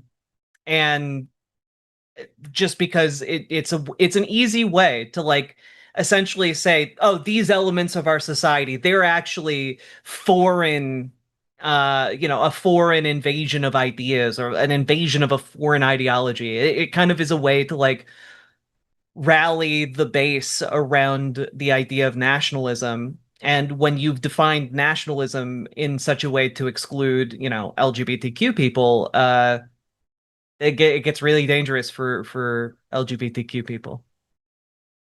Yeah, sure. And especially here, especially like in large parts of Eastern Europe, nationalism is a glue that permeates a lot of society, like for a lot of reasons that I don't know if I should get into right now. But like some of them are sort of valid, but others are just like a product of like the last 200 years of history that we've gone through, and trying to root that out as like if you're trying to fight for queer issues here, you're tackling one giant ass stump and trying to rip it out by hand. Yeah, it is a long-term project for sure. Well, yeah, but like the problem is another problem is that something I've noticed is that any quote unquote progress seems to be downstream from the U.S. and Western Europe primarily. Yeah, so it's got to be really frustrating when we are backsliding, because then you know that the backslide is going to hit you guys later too. I think that so Void, we do actually have a couple contentious callers waiting, and it feels like we're just agreeing with each other a lot right now, which I appreciate the conversation. But I do want to make sure I get to those people so that we can have at least a little bit more zesty spice for the conversations today. But thank you so much for the conversation. Yeah. Thank you for having me. Have a good rest of debate night. Absolutely. Thanks very much. Bye. Bye. Delightful conversation. Yeah. I've seen some people in the chats who maybe don't know the way that things work here. The number is actually on the screen. Like, which direction am I pointing? It's right over here. 720-619-2288. The lines are still open. Our screener had to step away for a few minutes. So if you've just called and you're like, why am I sitting and nobody has answered the phone to talk to me except for the robot, it's because our screener had to step away, but she'll be back momentarily and get you guys processed in. If you call in, you should still be able to hear the show while you're waiting. And I am seeing a lot of keyboard warriors, especially in vertical chat, trying to make arguments. But the thing is, we don't respond to your arguments in chat. If you want us to respond to your arguments, if your arguments are so good, you should call in. Jimmy could do it. Jimmy could do it. You can do it, guys. Jimmy, I respect Jimmy for being able to call in, even if I vehemently disagree with all of his opinions that he expressed. But he was not cowardly. Y'all are cowards. Y'all just like sit there and be like, nah, science doesn't support trans people. And then you provide no actual citations. You don't actually seem to really care about being factually correct. You are all just kind of sitting there being little turds. And I encourage you to call in. Stop being a turd. Call in. Have some self-respect. Yep. Wow, exactly. And actually, for some reason, got absolutely tied up in my mouth right then. Because I was thinking forward to my next sentence. That's the mistake that you make. Anyway, we are still going to be taking calls for probably about an hour left. So, lines are still open for at least a little while longer. And don't forget a couple more things. Hit the like button, share and copy the link. That helps as far as YouTube is concerned. If you paste the link somewhere, that's just an extra bonus. We will be reading your $5 plus super chats at the end. If you want to, if there's any comments or questions you have that you want to ask us. We are taking fewer advice calls nowadays. So if you have some advice you want us to give, that's a good way to get that processed, since we're really limiting the lines on that. And let me go ahead and read you our upcoming schedule, because we've got so many great shows on the line and our sister channels. The Line has a podcast, and Jimmy Snow and The Line. So let me get this all figured out and show you guys. First of all, after this show today, we are going to just kind of automatically send you over to Jimmy Snow and the Line, where I will be doing our show Calling It Now with Ari Mermaid. That is going to be about 2 or 3 hours of us taking calls on broader range of political topics. But if you have a trans topic and you missed this, or you're not getting off work until later, we will talk the trans topic later as well. But for now, let me just tell you what the rest of our week is going to look like. Oh, apparently The Line Has a Podcast is also going to be live tonight at 8 p.m. Central Time with Alyssa and Jimmy. That's what's on my schedule anyway. We have a new Saturday show that we've been doing on a regular basis, and it's called Devangelicals. This weekend, we're going to have Justin and Thinker on Saturday at 5 p.m. Central. Sunday is your packed back-to-back programming day, starting with the Sunday show with Matt Dillahunty, followed by Calling It Now with Javon and Jimmy, and lastly, it's going to be the Sunday show After Dark with Owen and Eric, Skeptics and Scoundrels. That's going to be a fun day. We have our Monday programming. There's going to be a Calling It Now at 2 p.m. with Javon and Jimmy, followed by potentially The Line Has a Podcast after that. And then we are going to have Skeptalk with John, Godless Engineer, and allegedly Ian. Chewed Gum next week with Alyssa and Taylor, followed by Calling It Now with Ari and Jimmy. And then we've got the Hang Up next week. I am actually going to be on the Hang Up on the 29th. Wait, hold on. Actually, I was like, hold on. Yeah, I needed to text Arden about that because I think that maybe, I don't know if I'll have time. I do have a thing that I do on Wednesdays that I forgot about. So pending, I might be on Matt Dillahunty's The Hang Up in a couple weeks, but we'll see. We'll see what happens. So with all that, we've got so many excellent shows. Make sure your notifications are turned on, clicking the bell and selecting all notifications so that you get tips and tricks for when we go live on our many, many different channels. Yeah, and with that, let me get my stuff pulled back up over here. Welcome back, Jack. And hello. Yeah, let's see. Okay, I think I'm ready to take number 8. Let's jump into it. Yeah. All right, we are going to talk to Aaron, he, him pronouns, calling from Louisiana, who wants to talk about trans sports. And you are now live, Aaron, with Riverboat Jack and Luxander. How's it going?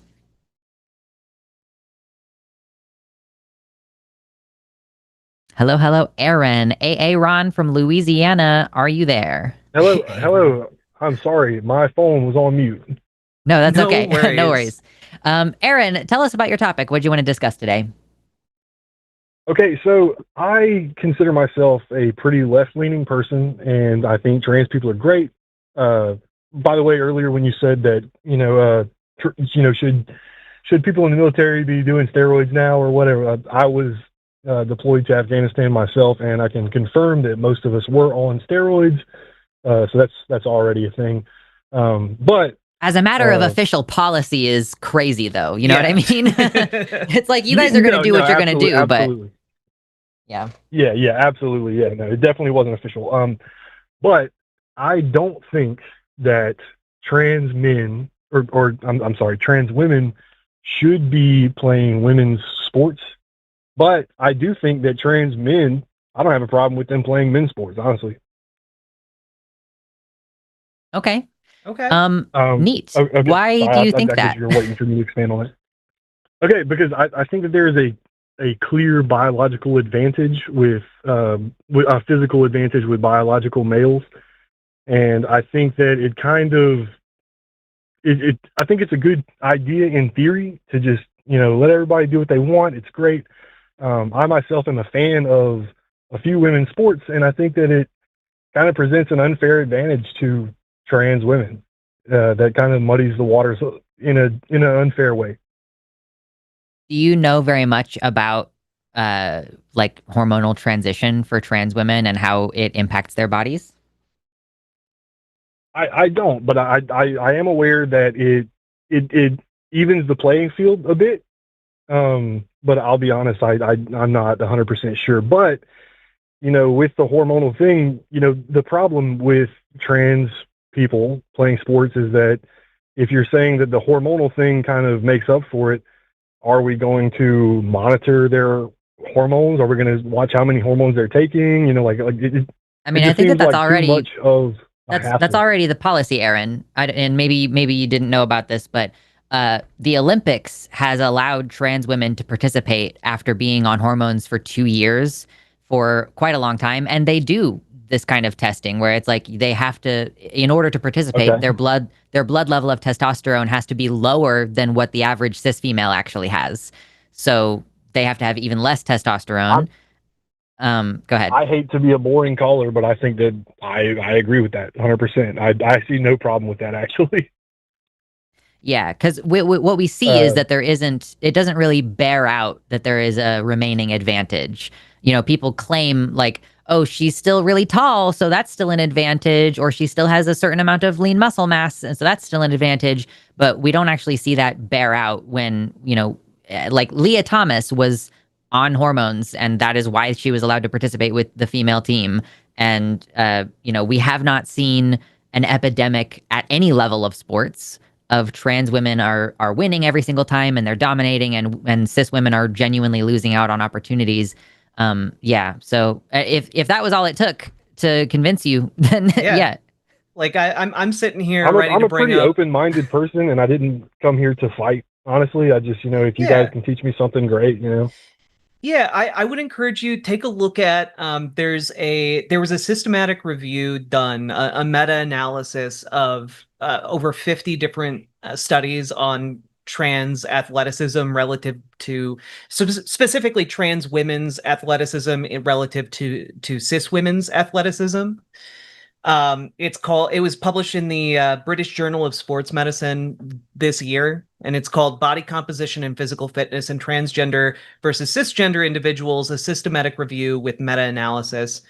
And basically their conclusion was trans women have a higher lean muscle mass, but that is largely correlated to the fact that trans women in general tend to be taller.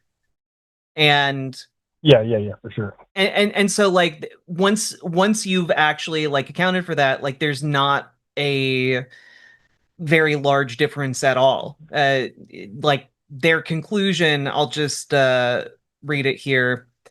While transgender women exhibited higher lean mass than cisgender women, their physical fitness was comparable. And a lot of the policies around like, oh, be on HRT for like 1 to 2 years and this has been from the get-go from when I looked into it a few years ago, but really the debate is, do you want the regulations to be like you have to be on HRT for 1 year or for 2 years? And that might vary for different sports, for example, but like that seems to be the general rule of thumb. Yeah, I think I was under the wrong impression of what maybe we consider to be a trans person. Like my friend Ash identifies as a man. He was a biological man. He previously identified as a woman, but was not on hormones. And I was thinking, like, what if, where do we draw the line on what is a trans person in playing sports? Yeah, because I think that does make a difference. Yeah, and I also think that like when it comes to like trans kids in particular, like I've long been of the opinion that like when we're talking about like trans kids in sports, if we just made like gender affirming care accessible for children, it would be a non-issue because then kids would be able to transition and like wouldn't have even gone through like the quote unquote wrong puberty in the first place. That is true. Yeah, it's a good point. And so like generally the science all just kind of bears out that like if we had gender affirming care centered in our policy making, we would have also better sports. We'd have more people participating in sports, and I feel like more people participating almost always makes sports better. Absolutely. I appreciate y'all's insight, and I got a jet because I wasn't expecting to be on the phone this long. But you guys, y'all have a good one, and thanks for having me. Appreciate you. Thanks for calling in. Bye. It's like cool. Well, that was easy. Yeah. I was starting to pull up studies, and then I was just like, oh, Yeah. all right. Yeah. It's that easy. It's that easy. Because I guess people rest a lot of weight on that testosterone number. So that was the moment he was like, "Oh, well, if you're not allowed to have testosterone, then you can play with the women. Like that's fine." Yeah. Yeah. Like I honestly, I will go one step further. I'll make this possibly explosive claim. Trans women have a much better idea, and trans men and non-binary people have a much better idea of their testosterone levels than cisgender people ever do throughout most of their lives. Yeah. Like, I know exactly what my testosterone level is. I like most of my trans friends know what their testosterone levels are. I have never met a cisgender person who knows what their testosterone levels are. Like, Yeah. it is kind of silly. H bomber guy got his testosterone tested because he was worried that it might be too low, and it turns out it was really high. Yeah, which is why he's losing all his hair. A lot of balding folks have really high testosterone. It's why they lose their hair. Yep, exactly. Well, guys, we still have lines open for a little while longer. We're still taking calls. We'd like to get some debate calls. If you're in the chat and you're feeling concerned because your argument hasn't been addressed, somebody earlier was like tagging me and trying to get me to respond. First of all, I'm not even looking at a version of the chat that I can respond on. I'm looking at my staff tool, which does not have the ability for me to type back.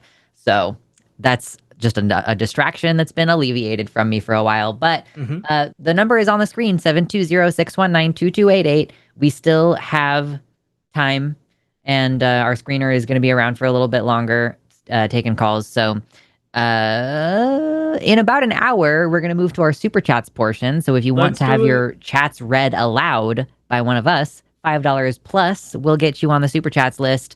And we do a silly little debate thing at the end of the show. So you can also get your vote in hashtag Team Jack or hashtag Team Lux. No hashtag, no vote. We're just silly billies.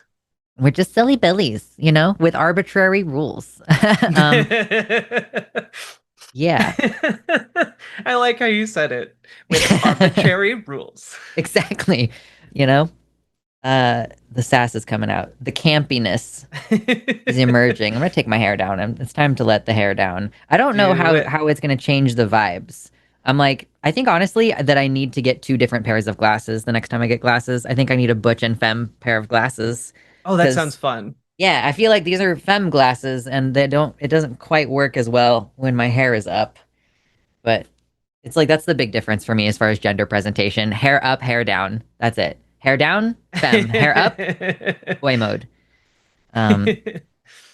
Anyhow, yeah, if anybody wants to, if you have more contentions around the sports conversation, we have more data we can get further into that conversation. So 720-619-2288 or the web caller if you're outside the US, linked in the description. Yeah, we still got time. We're here. We're queer. We're trans. Tell us how we make the military worse. Like I'm seeing so many like transphobes talking shit. Not a single goddamn one of you is brave enough to step up and actually have the argument because you're full of shit. Like we get comments like for those of you who are not able to see like all of the chats as we are. Like we get comments all the time calling us like freaks or, insane or unable to like understand the facts. And it's just, or like penis equals man, vagina equals woman. And it's just like, call in and see how your argument stands up to scrutiny. If we are as stupid and crazy as you claim, it should be pretty easy, right? Yeah. This should be the easiest thing in the world for you cowards, and yet... You should be able to own us in the marketplace of ideas. And yet.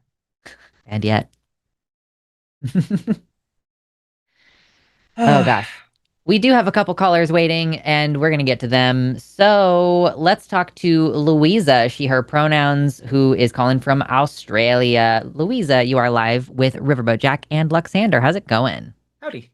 Hi there. Hi. Thank you so much for having me. Absolutely. Your topic is about the difference between body dysmorphia and gender dysphoria. Why don't you elaborate for us? Yeah, so I So I grew up with a sister who had obsessive compulsive disorder and then has also body dysmorphic disorder. They're separate, but they're linked. And when she was a teenager, she had anorexia nervosa. So kind of three things sort of coming together. And I'm really like, I've been heavily involved in that. And a friend of mine, his brother had body dysmorphic disorder for a very, very long time too, and has recently come out as transgender. And I'll be honest, I'm kind of now struggling to sort of see what the difference is between having dysphoria and then being transgender. I mean, as far as I've got in my head, I'm thinking, well, some people have sort of the body dysmorphic disorder that leads to sort of anorexia, and it's a compulsion. And some people, that's socially sort of like constructed, so it's not a compulsion in quite the same way. It still is, but it's sort of to meet sort of a social standard, if that makes sense.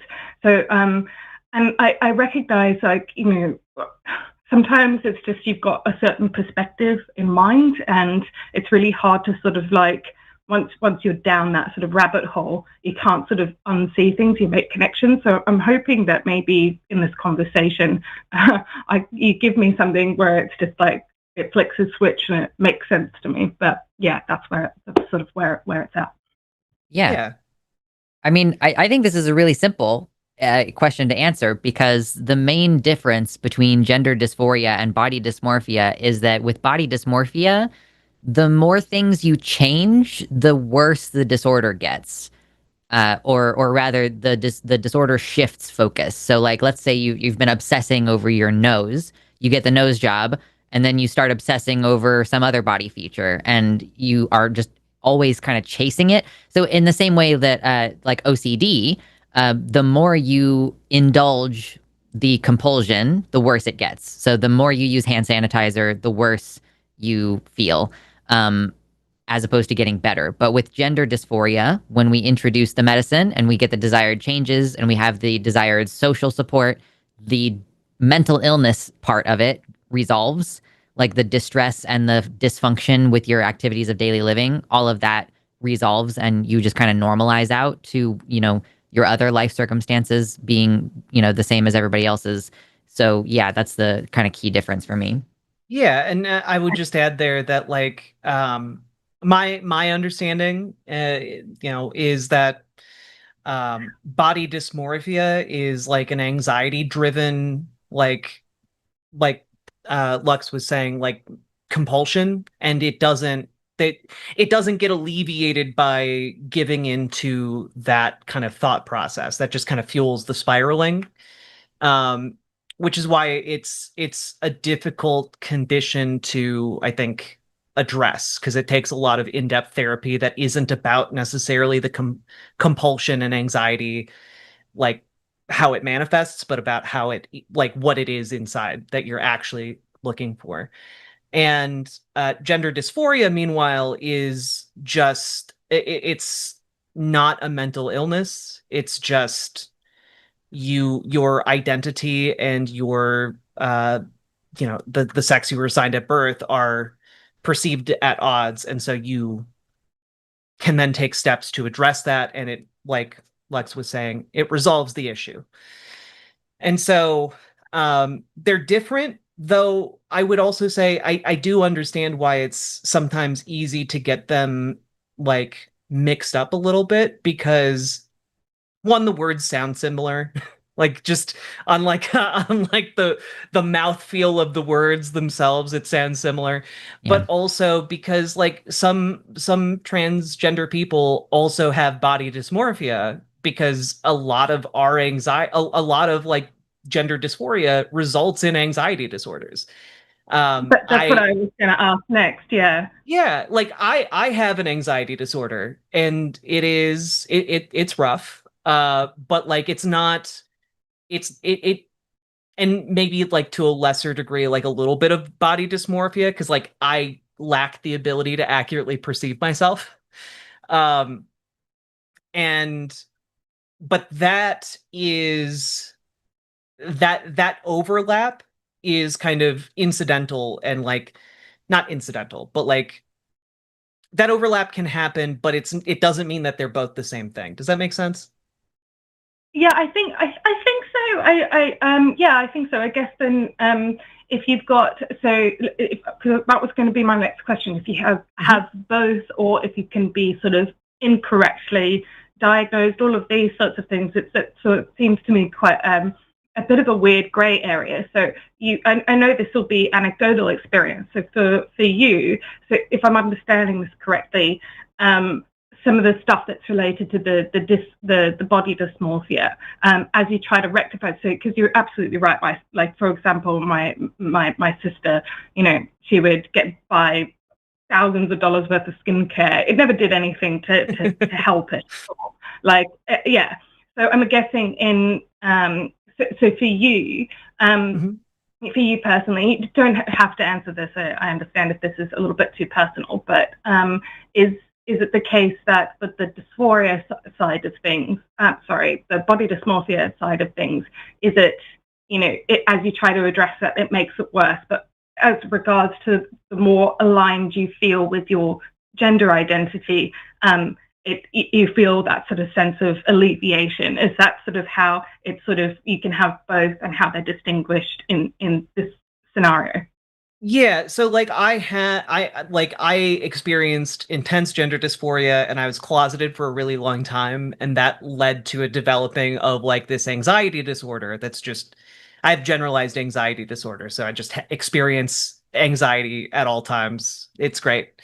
Um but the dysphoria was alleviated when I began transitioning, and I I do think that there's an aspect of, especially for a lot of trans people right now, it's really scary to be trans and to like exist in the world. And so a lot of trans folks, we spend a lot of time like looking in the mirror and wondering like, do I look good enough to be safe? Or am I going to be safe when I go out to like fill up my car with gas or something? Like questions like that. Yeah. And that can produce a lot of anxiety. And for me, I do like, it makes it really, really hard to perceive myself accurately. Like I'll be trying to get ready to go out, and my partner will have to reassure me like a dozen times that I look great, because otherwise I'm like starting to hyperventilate that maybe I'm not going to be safe. And so there's there like it is complicated. Obviously, I think there is like a little bit of a relation, but body dysmorphia is something that um is obviously very common beyond just like the trans community as well. And so like does that answer your question? I feel like I'm kind of rambling a little bit. No. Yeah, it does, and I understand this perfectly because my sister, you know, it's the seeking self-assurance is very, very strong. And the mirror checking, I totally get that. That makes sense to me. I guess that then, then it comes down to sort of like treatment. And, you know, I think a lot of people don't realize, like with like serotonin reuptake inhibitors, you know, hang on, let me backtrack here so that I can sort of frame this better. So, for example, I think for a lot of people with that sort of getting into and understanding what transgenderism is, a part of I would say that this is quite a lot, like quite pervasive in media, that, you know, it's surrounding the treatment, because some treatments can be quite sort of extreme, right? In order to get that alignment. And, you know, there's a lot of conversation around this. And I think some people don't realize, like, for example, with serotonin reuptake inhibitors, serotonin reuptake inhibitors will change the structure of your, your DNA.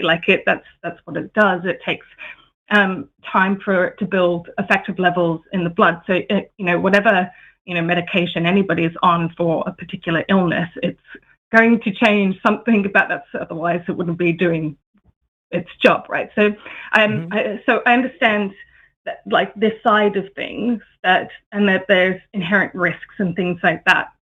But I think for a lot of people, it's as far as you can sort of take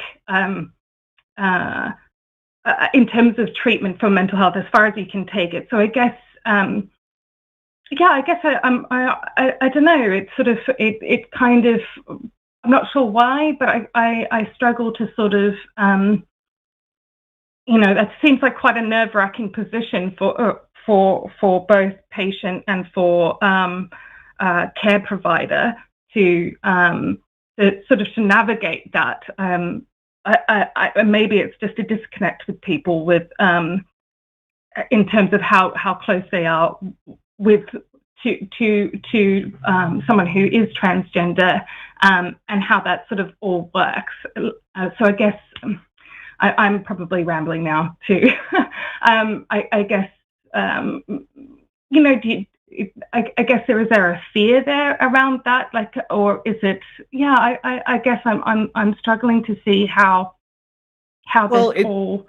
It's also that gender dysphoria is an identity disorder as opposed to body dysmorphia, which is specifically about a part of your body or how you fear others are going to perceive a part of your body, and like kind of an OCD like compulsion around that. So like they are two different things, and like a licensed mental health professional will be able to tell the difference between those two. And yeah, it's like, I don't think that there's necessarily a danger for someone who is like a medical professional to like get those two confused. Yeah, I think that's definitely, that's fair. Like and I'm very like pro body autonomy, so I think as much help and as necessary as it needs to be should be there. So I'm all for that. I guess that this was for me the difficulty in sort of being like, well, there seemed to be, at least in my head, a bit of an overlap between something like body dysmorphic disorder, and for a while, though this is not my opinion quite anymore, in my head I had it as like, well, you wouldn't tell someone who is anorexic to don't eat, that sort of, and so I was framing it from that sort of perspective, and I don't think this way anymore. But I do think that the like a great way to maybe like help distinguish it in your brain is that when we're talking about, for example, trans kids, that is not addressed by and large through any kind of like if your kid is like 7 years old, 8 years old, 9 years old, and trans, like they're not being given like puberty blockers or anything like that. They're not getting any kind of medication or surgery. Instead, they're just getting social acceptance. But we can measurably track that that has that regulates them, that brings them back to parity with like cisgender kids, right? Having like supportive parents, supportive friends, that brings them back to parity. Whereas that's not really the case with body dysmorphia. Does that make sense? Yeah, it does. I guess that, well, it wouldn't make sense. And I've never really understood that the argument anyway when it comes to the fear around children, because, the whole idea in terms of, medication, has to happen around puberty, right? So like that's most people that's towards 14, 15. So I don't really understand when people are like 7-year-olds getting surgery. They're like, no, that doesn't compute to me. Anyway, so I understand that. And I guess the other thing is, there's also not a lot of longitudinal studies either in terms of And maybe you know this, maybe you don't, because obviously that we're just sort of culturally. Actually, no, not really. I mean, being transgender has been a thing as ancient, really ancient. But I guess in terms of sort of our cultural understanding, we're just trying to sort of work through it now in a little bit of a different way now that we've advanced so much in medical science. But I guess we still don't have longitudinal studies. So I'm wondering if you know, I think we do. Yeah, I'm pretty sure we do. We do. Yeah. Oh, we do. Yeah. Yeah. People have been administering this medicine since like the 70s for trans kids. So like we definitely have been looking at those people. I did not know that. Wow. Yeah. Okay, so because I've heard this in the media that there's no, as well, and I'm usually pretty good at fact checking myself. I feel really silly now. I did not know that. Okay, so since the 70s. Yeah, I don't know if there's like studies, that are 50 years in length on this. I know that is one of the criticisms is like, oh, well, this study only checked on them for 7 years. Like, okay, well, what the fuck do you mean then? If you're talking about somebody 7 years and then that longitudinal. That's like that's a long time when you're looking at like a cohort that started as teenagers, which is the one that I'm thinking of was I think it was one of the NHS ones of some European country of showing like what was the rate of like desistance or whatever. And it's like, yeah, we looked over 7 years. So these people who got on this care, because like NHS is like one of the best ways to track this since it's so centralized, that they stayed on the care for 7 years. So that's just one study. And like you have people who are like, that's not sufficient. I'm like, how long do you think people need to keep checking in with mental health care professionals when their mental health issues have resolved? That's fucking annoying, actually. Yeah, there's also... Yeah, that makes total sense to me. I feel really like silly now. I really had it in my head that there wasn't. A lot of the time people say stuff like that in kind of a colloquial manner, but like longitudinal studies vary greatly in their length. Like, we've had many kind of what would be termed like medium term longitudinal studies, studies that take place over the course of like, 5 to 10 years. Or even 1 year can be considered like a medium length for a longitudinal study. But I know that a lot of people, and this got a buzz like years ago, but there was in 2013, I think, maybe 2012, I think 2013, the Trans Youth Project was launched, which is a 20-year-long longitudinal study for around a cohort of around 300 trans people who at the time were youths and were going to grow up receiving this treatment. And so I'm like, I hope they're gonna grow up, Jack. That's ominous Jesus. Ominous as fuck. But, Jesus, sorry. Not intended. But that will be done in 2033. And so that's there is, of course, always still research to be done, but it's also related to the fact that, in like the 1930s and 1920s, like the place that studied this the most on the earth was in the Weimar Republic, and that got burned to the ground by the Nazis. And so that set back kind of our understanding of trans people by like decades. So we're kind of still playing catch up from all of the damage that the Nazis did during World War II, burning all of the research on trans people. Yeah, which if you haven't heard of that, Louisa, and you want to research more into it, it's the Hirschfeld Library or the Hirschfeld Institute of Sexual Study. Yep. A lot of the famous Oh yeah, a lot of the famous photos of book burnings were actually of that. The most famous book burning picture from the Holocaust is the Hirschfeld Library being attacked by Nazi college students. Yeah. Yep. And burning the research. Wow, that's really crazy. Yep. Yeah. And like, wasn't it the first woman to ever receive a vaginoplasty like went missing after that raid, and we don't know what happened to her? Yeah, something like that. A lot of the folks. Yeah, the Weimar Republic and this particular institute that was attacked in World War II was like giving people essentially legal licenses to be like trans or queer. And when the Nazis came to power, they burned all of that. Okay, that's crazy. So actually, you know, I was going to also ask. So here's the other thing. So you've got the gender affirming care, and you've got the sense of alignment with your gender identity. So what do you think? You know, in terms culturally, I would say that we're moving towards how do I put this?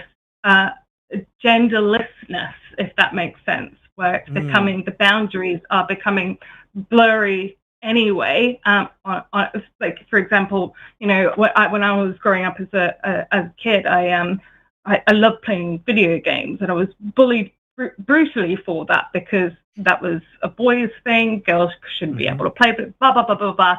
Now it's, you know, totally cool and everything like that. So, you know, little things like that. And I understand, obviously, gender norms change over time. I mean, men were wearing in the 18th century high heels and lots of lace and flounce and embroidery and and long wigs, all of that sort of stuff. So I understand it changes over time. But I do get a sense that we're moving towards a genderlessness. So what does that sort of look like if you had to project, imagine if you're projecting your mind forward into the future and gender is no longer really a thing anymore. We don't do this sort of gender defining thing. Let's just say hypothetically that happens in 100 years. What does transgenderism what would that look like in a time like that, hypothetically? This is my big thing. I actually think that we're not trending toward genderlessness. I think we are transitioning toward gender expansiveness, where we still have all of the trappings of gender, but we remove all of the hierarchical bullshit around it. And I think that it's just going to be like, whoever wants to wear a dress is going to wear a dress. And like, maybe we'll even have cooler, more expansive styles of masculine dresses, or like masculine corsets as they're emerging currently. I think that it's much more fun to embrace the fun aspect of gender. Like, gender has fun shit you can do. You play dress up, you put on the makeup, you make your face look totally different. You wear different clothes. You have two pairs of glasses that you don't need to have two pairs of glasses, but you want to change your style up, you know? So I'm more on the lines of like gender anarchy versus gender abolition. And I think that that's a more realistic future time, where like, yeah, we get rid of all of the annoying shit around gender, but we still have it. There's people for whom it matters to them very much that they are a woman, even though they are very masculine individuals, right? Like, that's a thing that already exists. So I imagine that it'll just continue trending in that direction. Yeah, I think. Sorry, I don't mean to cut you off. I was just going to say, and for my part, just want to echo Lux's point that, like, I do think we're moving towards essentially a world where people still have gender, but it has the prescriptivist notions of what you should be as like a man, what you should be as a woman, kind of removed from it. And instead, people broadly like still will adhere to social categories, but will like have more fluid. There will be a lack of judgment around moving between those categories or adopting aspects of different categories. And I think that as far as like, you know, to indulge your hypothetical for a moment, if we, you know, in 100 years there is no such thing as gender anymore, I do think that people would still experience a disconnect between, you know, their perceived identity, whether you want to call that gender identity or something else, their perceived identity and like their biology, and we'll still take steps to bring that into alignment. We'd just like come up with like a different term if like gender was no longer like the operative social construct there. But like, there would still be trans people who would still seek out like surgical interventions or social acceptance for the way they want to exist and live in the world. Yeah, I think I agree that I think gender expansionism makes a lot more sense. Sorry, in my head, I'm just thinking of a future. It's a giant Shakespeare play because he was a fantastic gender bender. So yeah, where everyone's just like, it's everyone's having fun, and yeah, gender is fun, and I think it is deeply, deeply human. I have heard obviously this gender abolitionist sort of argument, and I guess I can entertain that hypothetically, but I think I would be more. I think gender is such a human thing, it changes and it looks different over time, but it's still a big part of cultural expression. I just think that's probably without gender we wouldn't really be quite human in the same way. I think it's just a part of it. So yeah, I guess I agree. That's probably more along the lines with gender expansion. I like that. I'm going to use that now, and I'm going to look up about the Weimar Republic and all of this stuff, and being totally misinformed about the longitudinal studies. There you go. I don't really have anything. It's not.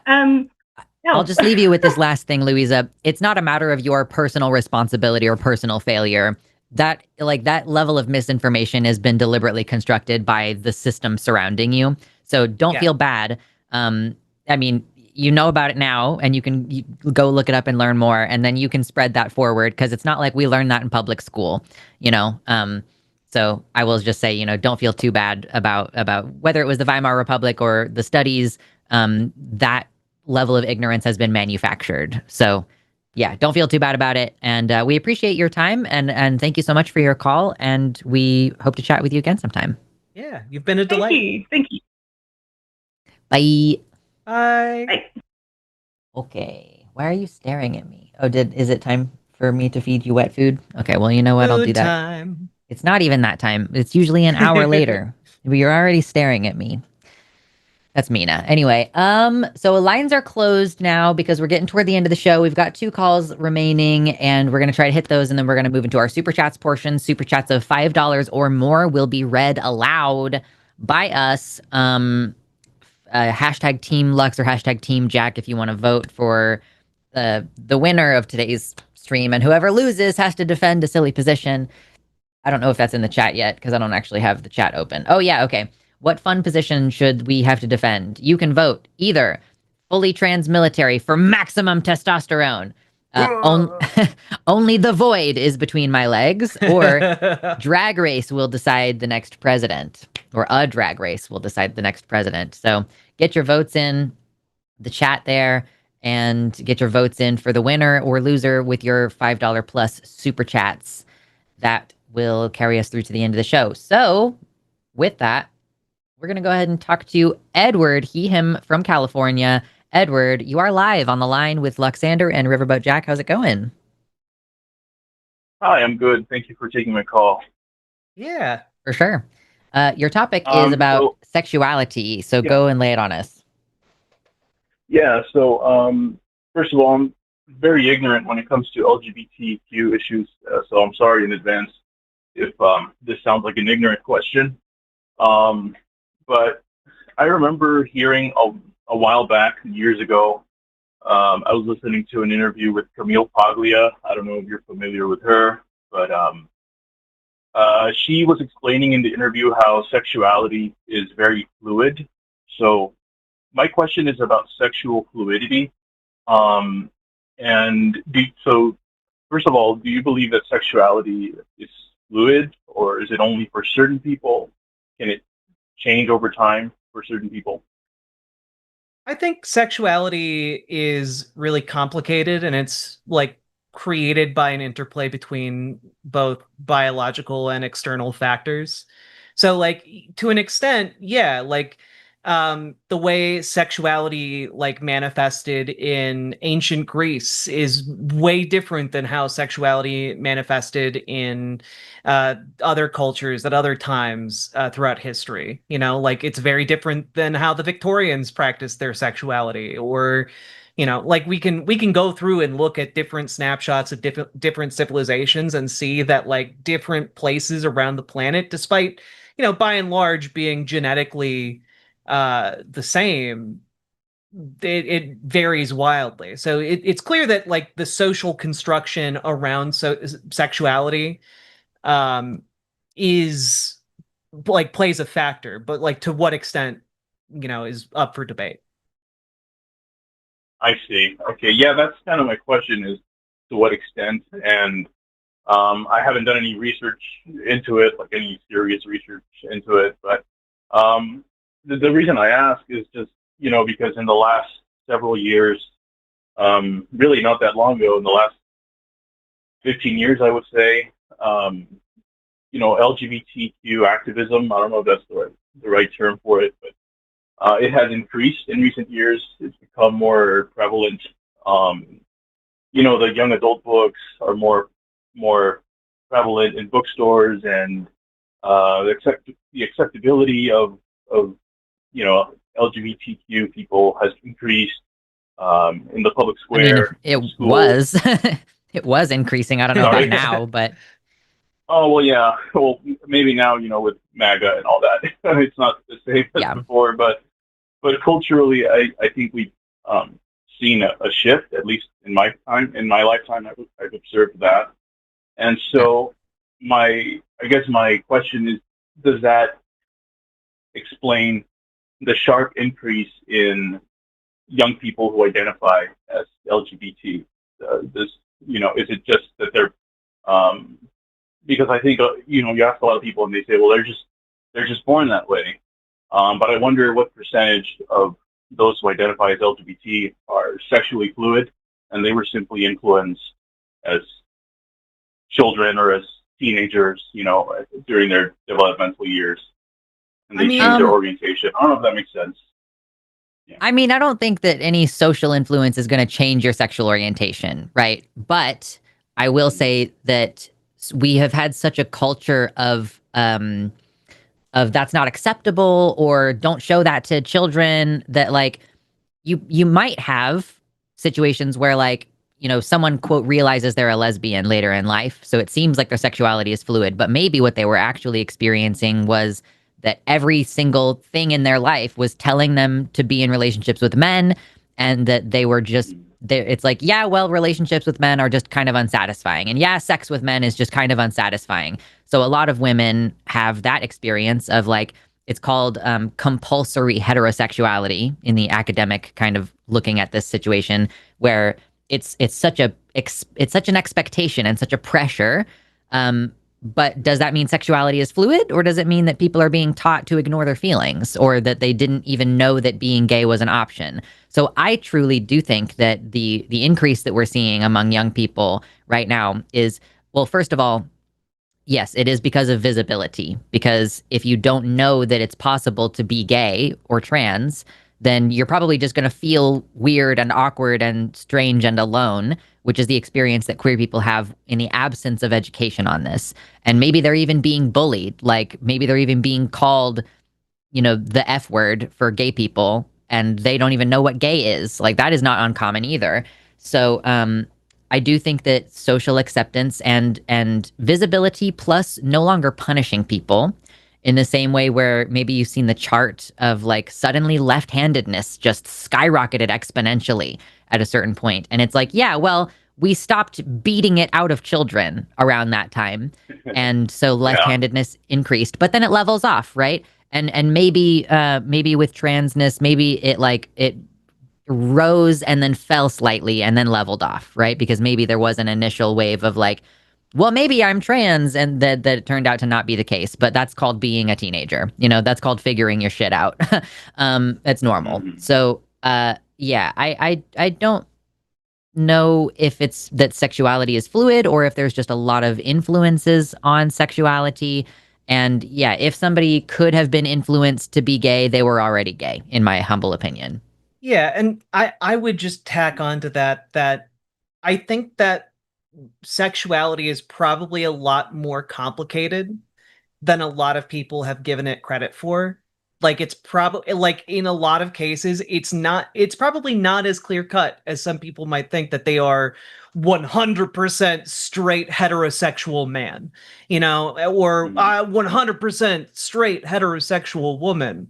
Like it's probably, as in the case of a lot of things, a little bit more flexible than that.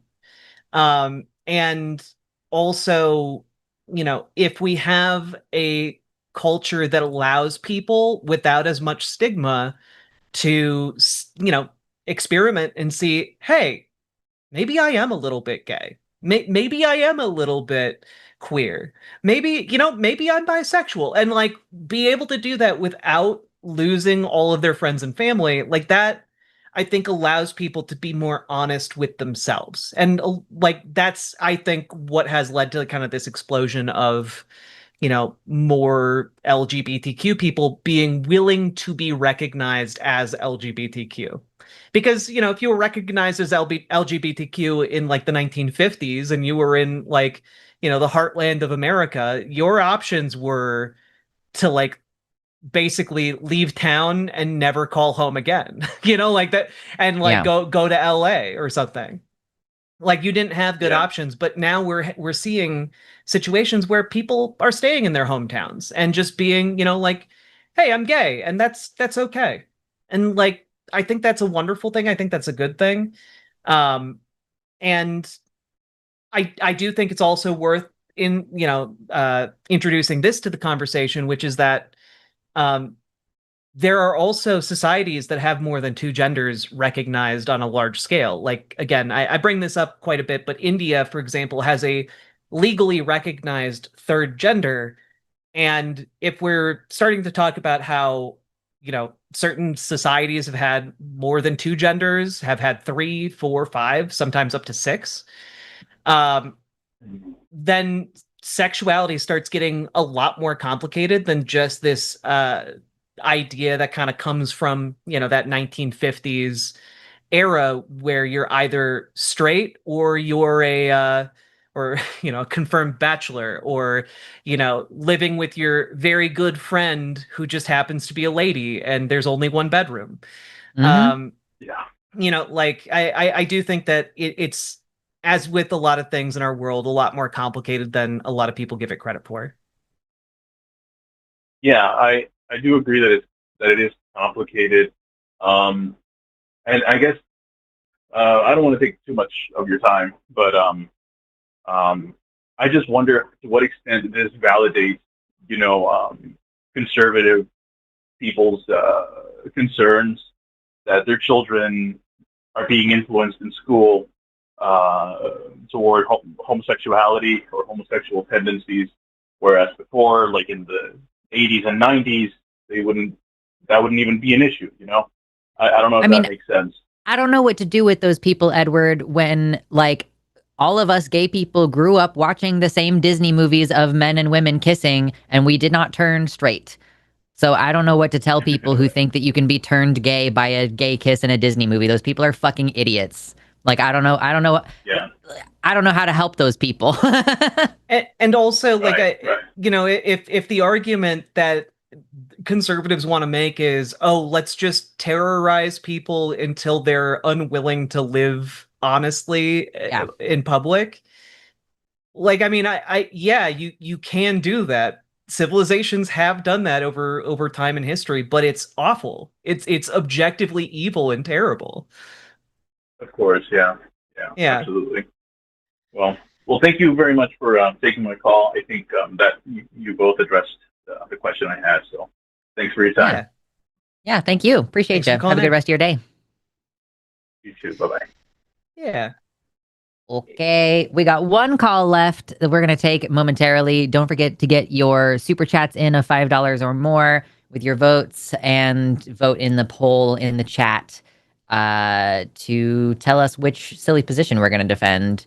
Again, I don't know if this poll is up in both chats. Are we going to have to average out the votes between two chats? But right now, Drag Race to Decide Next President is winning in horizontal chat. So that's exciting. All right, we are going to now take Gresh, he, him pronouns from Maryland, who wants to talk about whether you should disclose that you're trans. So Gresh, you are live on the line with Riverboat Jack and Luxander. How's it going? What's up? How you doing? Living the dream. All right. Elaborate. Cool. Tell us about your topic. Yeah, sure. I'm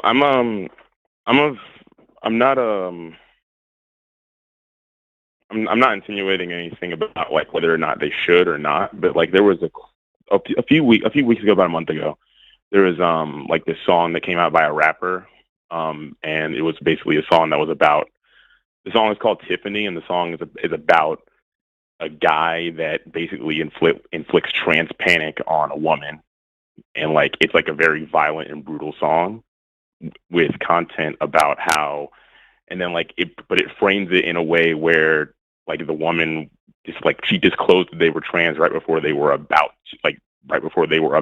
to engage in sex. And I thought, this is a pretty messed up song. Like I don't really like, it's kind of crazy that they would do that, but a lot of people were basically saying the response of the song was that it's, well, we should consider straight men too, like when it's okay for women, for trans people to be doing such and such, because they don't actually like think that trans people are valid in their identities and whatnot. And I wanted to get your perspective on, in terms of like trying to navigate around safety, as well as from a, like in terms of like, what's your opinion on like when people should like disclose, or if they should feel like if there's even a pressure that they should disclose at all. Like I know y'all are both trans individuals, so I wanted to get y'all's perspective and hear from y'all, because I'm thinking about things as a cis guy, and I'm not trying to be like assuming such and such, because I know it's a more complicated thing, and if it is at all in any way, shape, or form the way that these people say it, if that's a bridge of like a breach of consent for the guy, if he doesn't find out that the woman that he's attracted to is trans, because that they always only care about that dynamic, never anything to do with trans men for such and such reasons. What's your opinion? Yeah. Sure. You wanna? I mean, I can speak from my experience being in the dating pool, which is that like I always was upfront in my disclosures to people, because I didn't want to find myself in a really dangerous situation. Like I would rather know up front that someone just isn't interested in me than like try and hook up and then they have feelings and are enraged or something like that, like, because it's deeply unsafe.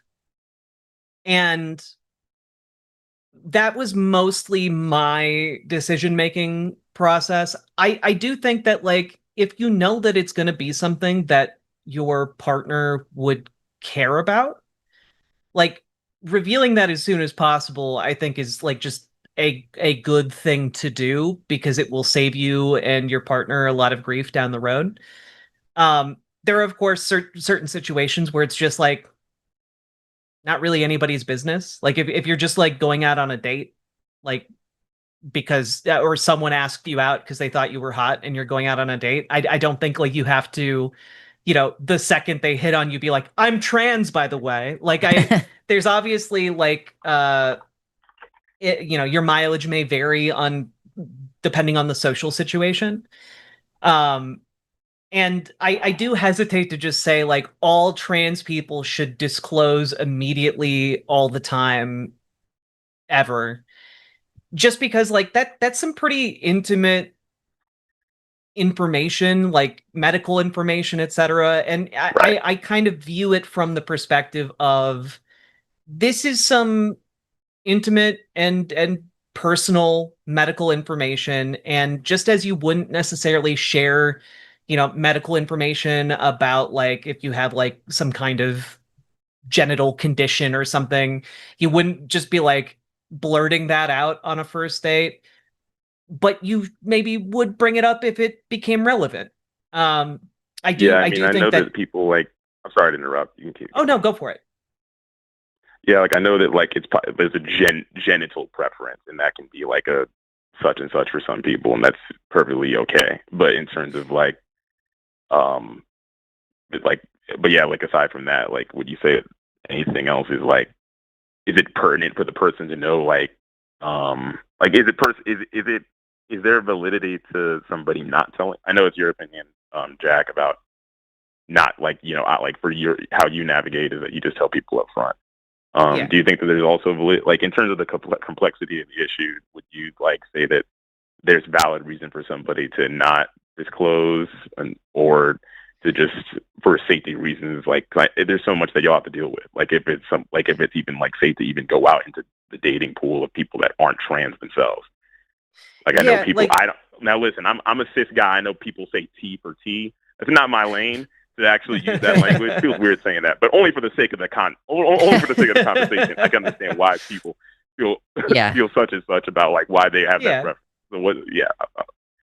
Well, and it's also worth noting that like not all trans people have like some trans people have had bottom surgery, and like you might not be able to tell, and like so it is one of those things where I just think as a general rule, not as like an ironclad law, people should disclose like their situation, because I think that I'm always in favor of open and honest communication, because I think it saves everybody a lot of heartache and a lot of issues, and is also just safer for trans people.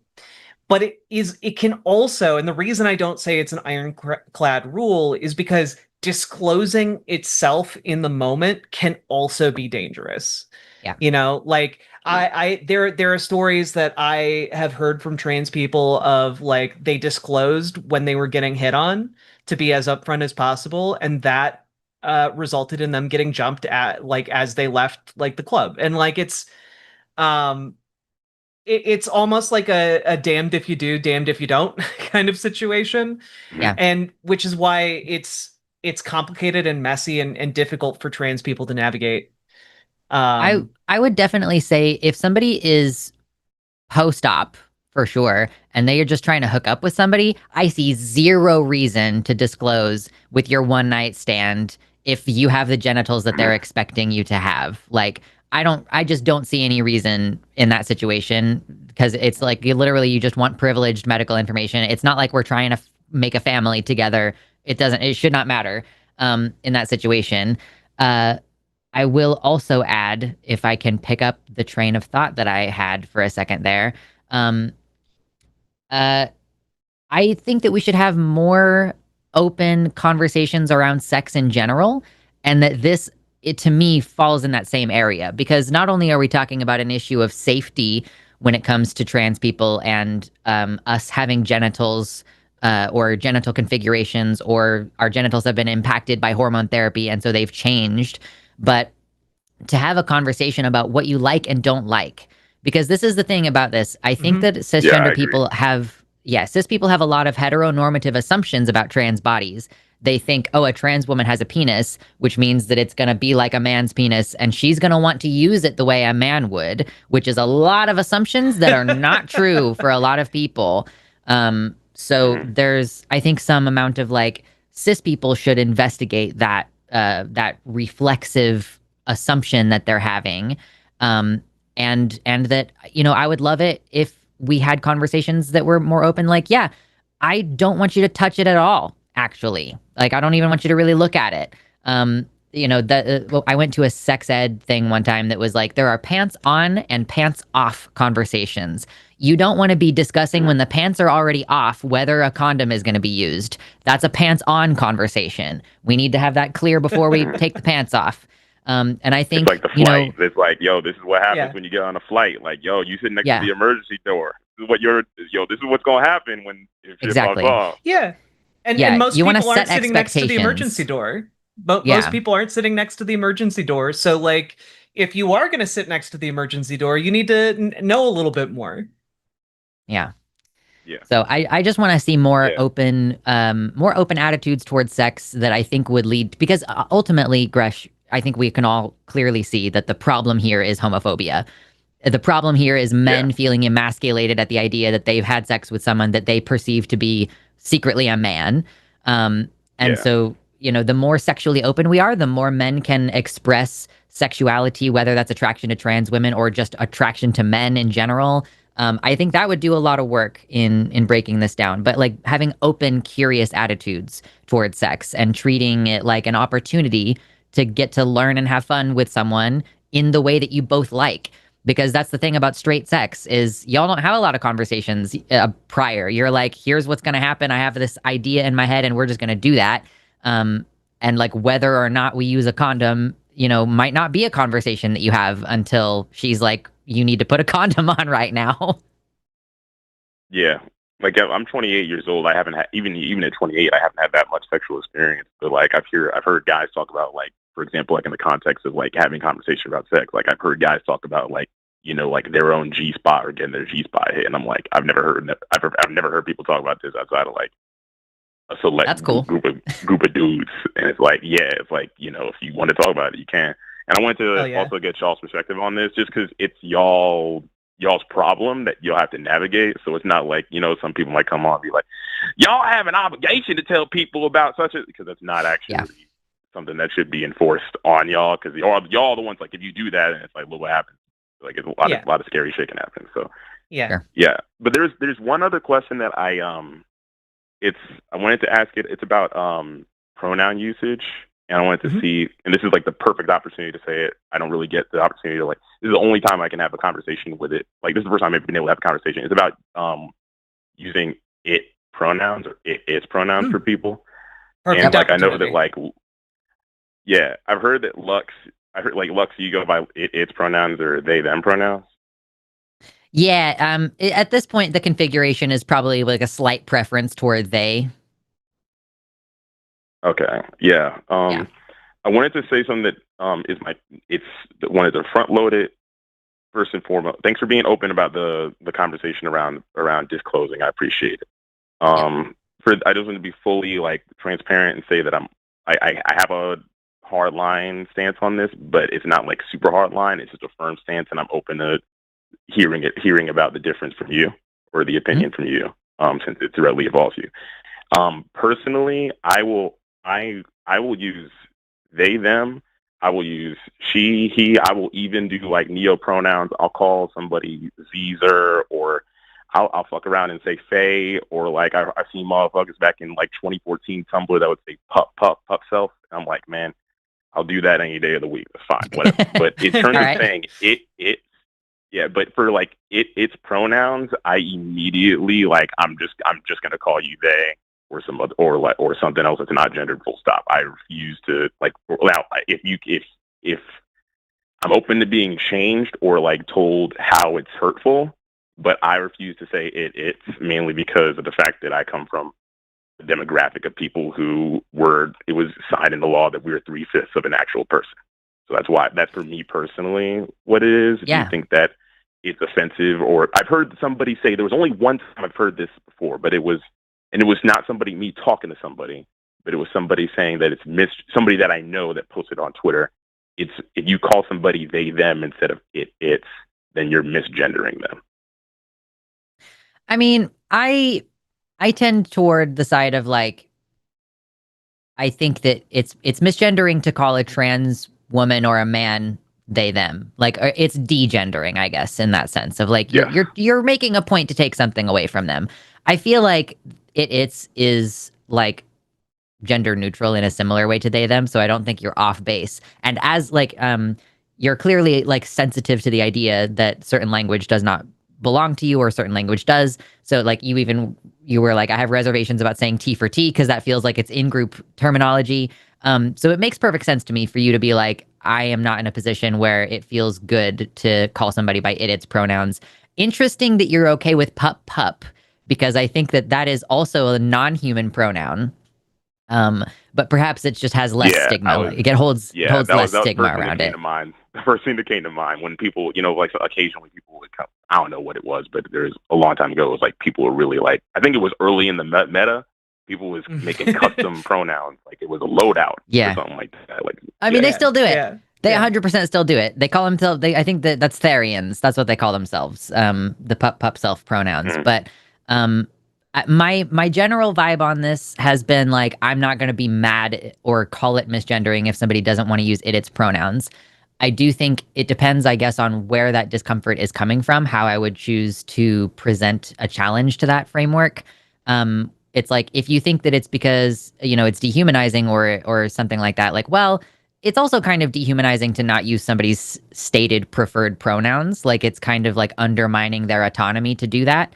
But like, again, I see the consternation, especially from the angle of being like a Black person in America and dealing with that, living in Maryland. Like, I'm reading Octavia Butler's Kindred right now, and it's like I'm very much confronted right now with what slavery in Maryland was like at the moment. So, and I can't possibly share in that like historical trauma, but I empathize with that position, and I would be very curious to see. I'm sure that there is some Black person out there who prefers its pronouns. And I would be really curious to see somebody coming from that perspective of how they would address that particular crossover. But I completely understand being like, and Jimmy, who owns this channel, also generally holds the opinion that he does not want to use its pronouns, and he doesn't let callers use it because he can't tell if they're being good faith or not, or whether they're basically just trying to get away with using a slur. And so I completely empathize and respect that position. And I would not, I'm not like going to insist upon it. And, it is a confrontational pronoun. So it's kind of why I'm backing off of it a little bit, because I feel like what I did was I made my fundamental identity confrontational by being like, my pronouns are its. And like, then we have to have this conversation of like, is it okay to use those pronouns? And like, I like challenging the ideas and the assumptions there, but it is kind of exhausting. Yeah, I will say that in the limited understanding I have as, again, an outsider, I'm cis, but I'm going to just like, from all my excursions onto the web, I've never seen Black people with its pronouns. To my understanding, based on an incomplete or, a small sample size, it's some white people shit. But again, it's a small sample size. Listen, so I don't disagree. That's entirely possible. I'm sure that there's one person out there, but it's like hard to find people who have a platform and are willing to discuss it. Because it's like anybody else's pronouns. It is a highly personal and sensitive subject. It can be. But I'm not going to step away from the claim that it's some white people shit, because I would not be surprised if that's the case. Yeah, it's different in terms of the way that. Oh yeah, go ahead, Jack. I was just going to throw out there that I have known not many, but a couple Black folks who use its pronouns, but like it is one of those things where like they view it as dehumanizing their gender or its gender, in an effort to kind of like put a distance between, I guess, because I know multiple themselves, put a distance between themselves and like the traditional understanding of gender. It's very similar to other neopronoun usages, but like it is one of those things where like, because of the lack of societal acceptance, like it does provoke and have these make these conversations like mandatory. And yeah, just some food for thought there. I will say lastly, worthwhile perspective. Just as a final thing, for me, some of embracing its pronouns was embracing the idea that I'm a freakish person or freakish non-human, in the way that it's like, well, you can't hurt me if I just call myself that. Or like, what if it's edgy and cool? Like, what if it turns out it's edgy and cool that I'm autistic and don't understand you normal people? That's kind of an element of it as well, where it's like, if you're being outcast, if you're being treated like you are, it's impossible to relate to you. You're so abnormal that it's kind of a means of embracing that. So I wonder too if maybe, folks who have been historically dehumanized may find some reclamatory power in being like, well, that's what I am, so fuck you. Like, I am a freak, or I'm not going to use a slur to refer to myself. Yeah, the way that people, it's the concept of reclaiming slurs and stuff like that. It's interesting to see how other communities go about it. Because like, there's some things like, I can't say the word on y'all stream because it'll make y'all look crazy. but that word was reclaimed by Black people as like the same way that people say dude and such, or like the way that people say queer. Queer in its own right, is a dictionary word that means different. But like if I'm talking about the F slur, which is like using people it refers to using people as kindling and burning them alive. That's like so it's like in terms of like, yeah, I'm a such and such, so what? It's like there's different ways to go about it. One time I like the only reason I knew about you using it pronouns was a video where you were talking to some guy that was a piece of shit. And then he asked, like, what are your pronouns? He just said, it. And then, like, oh, it. I see. So it wants to talk. Yeah. Okay, excuse me. And then you immediately said, yo, shut the fuck up. You can no longer use that pronoun.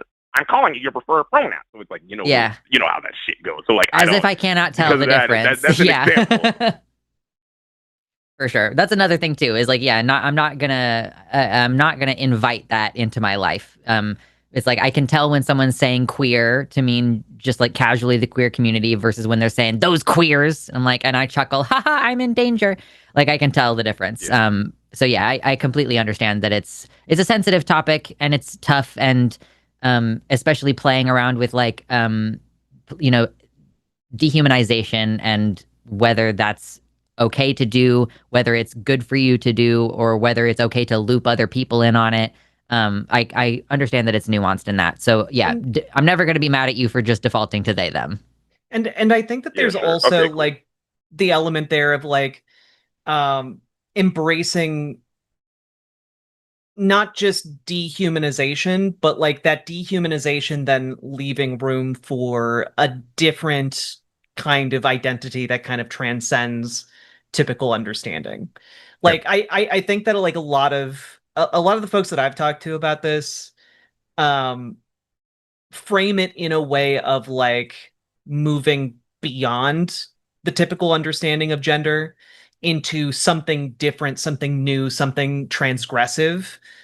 And like it I think a lot of people hear dehumanization and they think like, oh, taking away humanity and turning into like an object, whereas I think my understanding, and I could be wrong here, is that it's actually in this circumstance kind of like the inverse, like growing beyond, dehumanizing in the sense that like you've gone beyond it. Yeah, this just sounds like y'all are just punk. It just sounds like punk. I mean, kind of, yeah, exactly. Look at what I'm wearing today. I am there. Yeah, I agree. It's alternate. Like I it's can punk. hear Prisoner of It's Society subversive. playing right now. That's the exact context in which the folks I knew using its pronouns were coming from. So yeah. Well, this has been a great conversation, Gresh. Yeah, it's time. Yeah, we appreciate you though. Thank you for being so thoughtful and expanding on your curiosity on the topic. We appreciate it. Yeah, for sure. Y'all be easy. Take care. See ya. Bye-bye. Okay, that's the end of the calls. That was a good call. Yeah, I enjoyed that. I am tired of talking about my pronouns though. No shade to Gresh whatsoever. I'm just like, I made a mistake. Okay, so now it's time for super chats, $5 plus. We will read them. Get your votes in. Hashtag Team Lux or hashtag Team Jack. No hashtag no vote. And whatever the position is in the chat, vote on it so that we know what silly thing we have to do. Will you start us off, please? Yes, I can. If I pull this up real quick. All right. Folks. Okay. Funding queue. There we go. Sorry, I was navigating the new backend. Thank you for the $5 from BB Bunny 1982. I have to work during your show now. It's been a while since I've caught live. Still here rooting for y'all. Hashtag Team Lux. I love hearing Jack talk. Lol. Thank you. New bottom surgery just dropped. You said you're navigating the new back end, and that's all that's all I could think the entire time you were speaking. I was like, new bottom surgery just dropped. Yeah, it's the double Brazilian. It's exactly. The butt and boob lift. Yeah. Thank you, Grant, for the $10. He says, before we get into super chats, Riverboat Jack. Oh, and no, you have to read that one. You have to read that one. It's for you. Okay. Thank you for the $10 from H Grant Rants United 8. Before we get into super chats, Riverboat Jack, have something very important to announce. I just got off the phone with Mitch McConnell. He says, like and subscribe, motherfuckers. Exactly. Yeah, it's true. Thank you very much, Grant. And thank you for another $5 from Grant, who says, Do I need to read this one too? Yeah, I guess so. He also said he misses the sound of my voice and the way I sing while I bathe him. That's terrible. I can't believe you made me read that with my own eyes. That's a $2. Thank you for the $2, Babs. Stomp10 says, I'm a trans woman starting to develop breasts. What advice can you give so I can take care of them? By the way, does Jack's store have beginner bras? For those of you who don't know, my partner launched a lingerie company called Imogene Olivia that sells lingerie for trans femmes, designed for trans femmes, but also tested with cis men, cis women, non-binary folks, trans people of all kinds, and it's very comfortable for everybody. But yes, if you buy a smaller size, we tested it specifically with folks of varying chest sizes, and it's a bralette, so there isn't an underwire. So, but it's also very flattering and has enough structure to, emphasize what you already got. So, do check it out. ImogeneOlivia.com, by the way. Hell yeah. I love that you're doing that. Hell yeah. I'm like so in support of trans people diversifying their income streams. Well, it's also just they don't make cute femme lingerie for trans people. There's a lot of like kind of unisex stuff out there, but there's not a lot of options. That's not for, like cute though. Yeah, exactly. Yeah. I've been wondering about this too. Like, I am very femme and I like wearing like skinny jeans and stuff, and I want bottom surgery. And I'm like, how is this going to work actually? In a practical, awesomely. I guess, like in a practical cool daily way. sense. Yeah, in a you can't tuck sense. Like, that's a whole other area of like the whole bullshit of trans misogyny exempt and trans misogyny affected. Also, the entire premise of Imogene Olivia is lingerie that doesn't require tucking. So exactly. So I'm covered on the lingerie end of things. I don't know how I'm going to deal with skinny jeans, but I've got the lingerie covered. Hashtag not an ad. Yeah. I mean, it kind of is. It's okay for it to be an ad. Okay. I don't know whose turn it is now. Yours. Okay.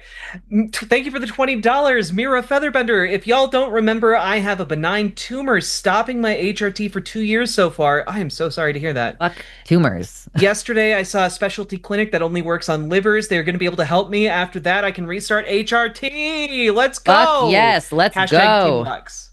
Yeah, that's good stuff. I'm glad to hear that you're going to be able to get back on treatment, because man, it's some bullshit when you have a medical thing stopping you. It's like on top of everything else, you have the medical access, but you have a medical condition that's making it harder. So glad you're getting that figured out. Thank you for the $5 from Catalina, who says, anyone that misgendered me gets called the opposite gendered name, like Mark becomes Mary. And I'm like, okay, Mary. See, I don't actually think that it's bad to misgender cis people. Some folks are like, it's bad to misgender everybody no matter what. And I'm like, disagree. I will revenge misgender you. I just don't think it's very effective. I'd rather do something that actually like returns the disrespect in kind, but like there on the same level, Just drop on the F slur, Thank you for the £5, Babs. Good thinking, Robin. You're welcome, Maid Marian. Hashtag Team Jack. Is that from the thing that made us all furries? I maybe. Yeah, the Fox Robin Hood movie. The absurdly sexy Fox Robin Hood movie. Yeah. They knew what they were doing. Yep. Thanks for the $5 from Melatonale, who says, I doubt these people that say they're okay with being insulted on the regular are being honest. They just don't want to be called on their hypocrisy. Yeah, that's 100%. That guy, if somebody stepped up to him in some kind of rural bar in Florida and called him a pussy, that guy would absolutely like throw hands. He would not laugh at them. Like I do call bullshit on that for Jimmy.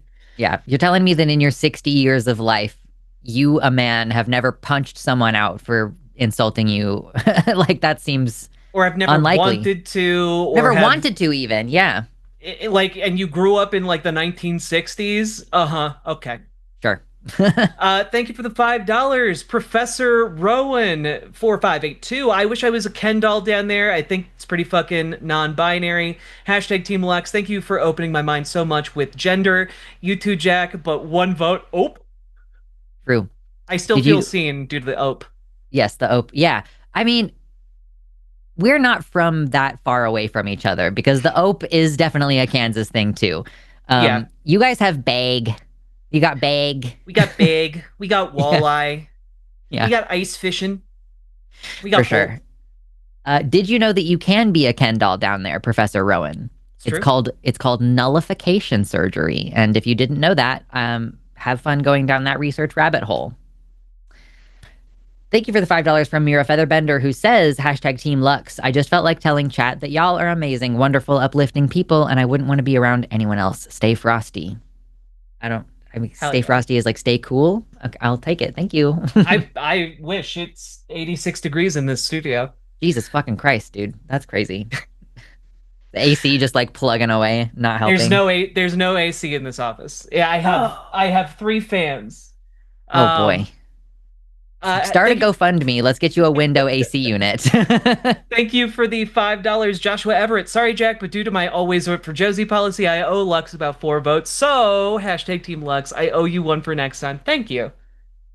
Thank you very much. Thank you for the Canadian $5 from Hubris Inc., who says all 3 of Dr. Hirschfeld's first GRS patients lived until their 70s. Hashtag yeah. team. Hashtag team. Whoever's in the lead. No.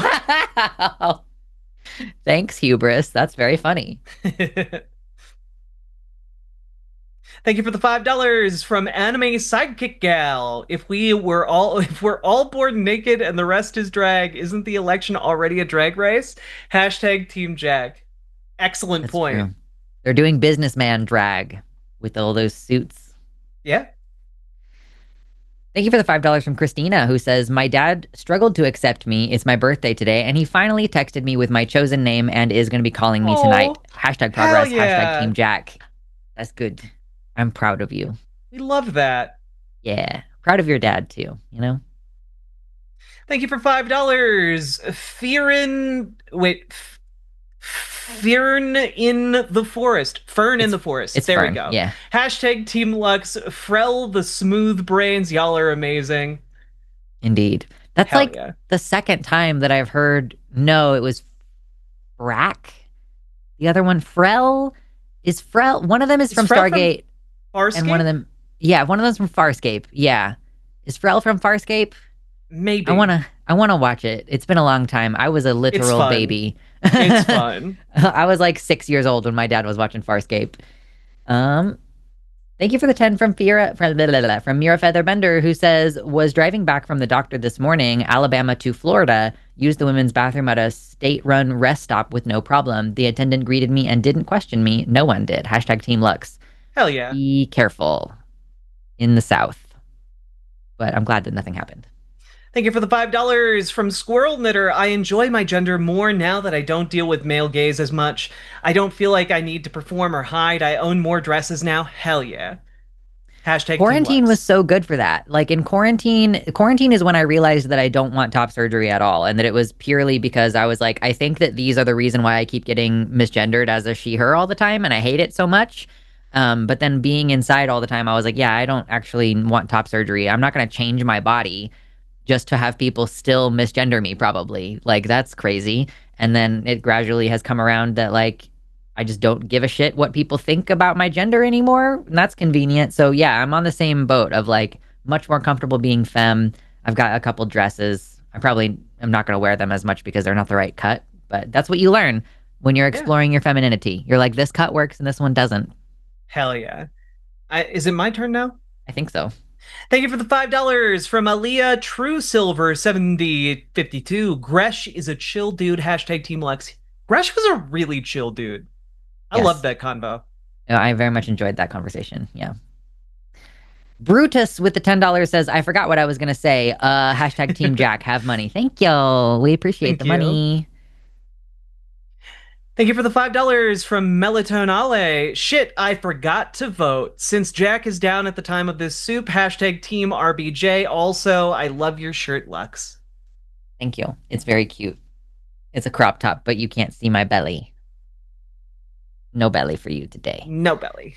No belly. Well, that's the end of our super chat portion. Oof, I got smoked today. Yeah, it was rough today. Unless we fit in another one real quick right here at the end, but looks like well, what is it? We got like 30 seconds left. It's true. Arden, do we have a one in both chats or just a one chat? The poll. There is one in both chats, but they both have the same results. So okay. Yes. Drag race to decide next president. Yes, Drag Race to decide next president. Jack will be defending. Oop, damn it. Hold on. There we go. Okay, let's charge up the clock. All right. With 2 minutes on the clock, Jack. 3, 2, 1, go. Okay, so I am here to argue that we should drag race to decide the next president. Now, of course, there are multiple kinds of drag racing, and my proposal here is that we combine both kinds of drag racing so that we both see the quality of the sashaying away as well as the speed with which one sashays away. Because I think these are both critical components. You know, a president needs to act quickly and to be able to, like, both rizz up not just one person, not just a group of people, an entire nation. And we need people who are able to put on many different outfits, wear many different hats at once, sometimes maybe an outfit that is made entirely out of hats.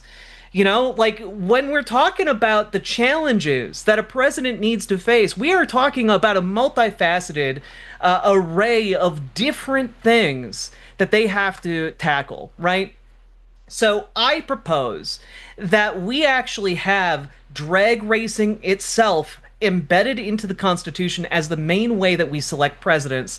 But you also have to be able to perform on the way to the drag race as if drag race is taking place, during the drag race as if drag race is taking place, and after drag race as if drag race is taking place.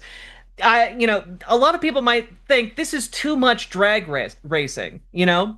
And I do think that just as an extra cherry on top, the final part of the race would necessitate, just for kicks and giggles, a third type of drag, which of course is Drag Time Story Hour. Because of course we all want to make sure that our president is capable of reading in an entertaining way to children, because honestly, people have been kissing babies for centuries. I have yet to see presidents drag read to children, and I think that that would be an interesting test of their abilities. You know, we can't let these presidents rest on their laurels, and you know, that's where we're at right now. True, truthfully. Well, that's the end of our show just about for today. Just stick around for a minute or two and we will be sending you over to Calling It Now with myself and Ari Mermaid. And you know, there's no more music at the end of the show anymore, so to imagine it. But go to patreon.com/calltheline and you can get on the list of people, which is this direction. Yeah, go get on the list of patrons and get to see LineCon online and help us produce LineCon in person. Okay, bye. We all want to make sure our president is able to read.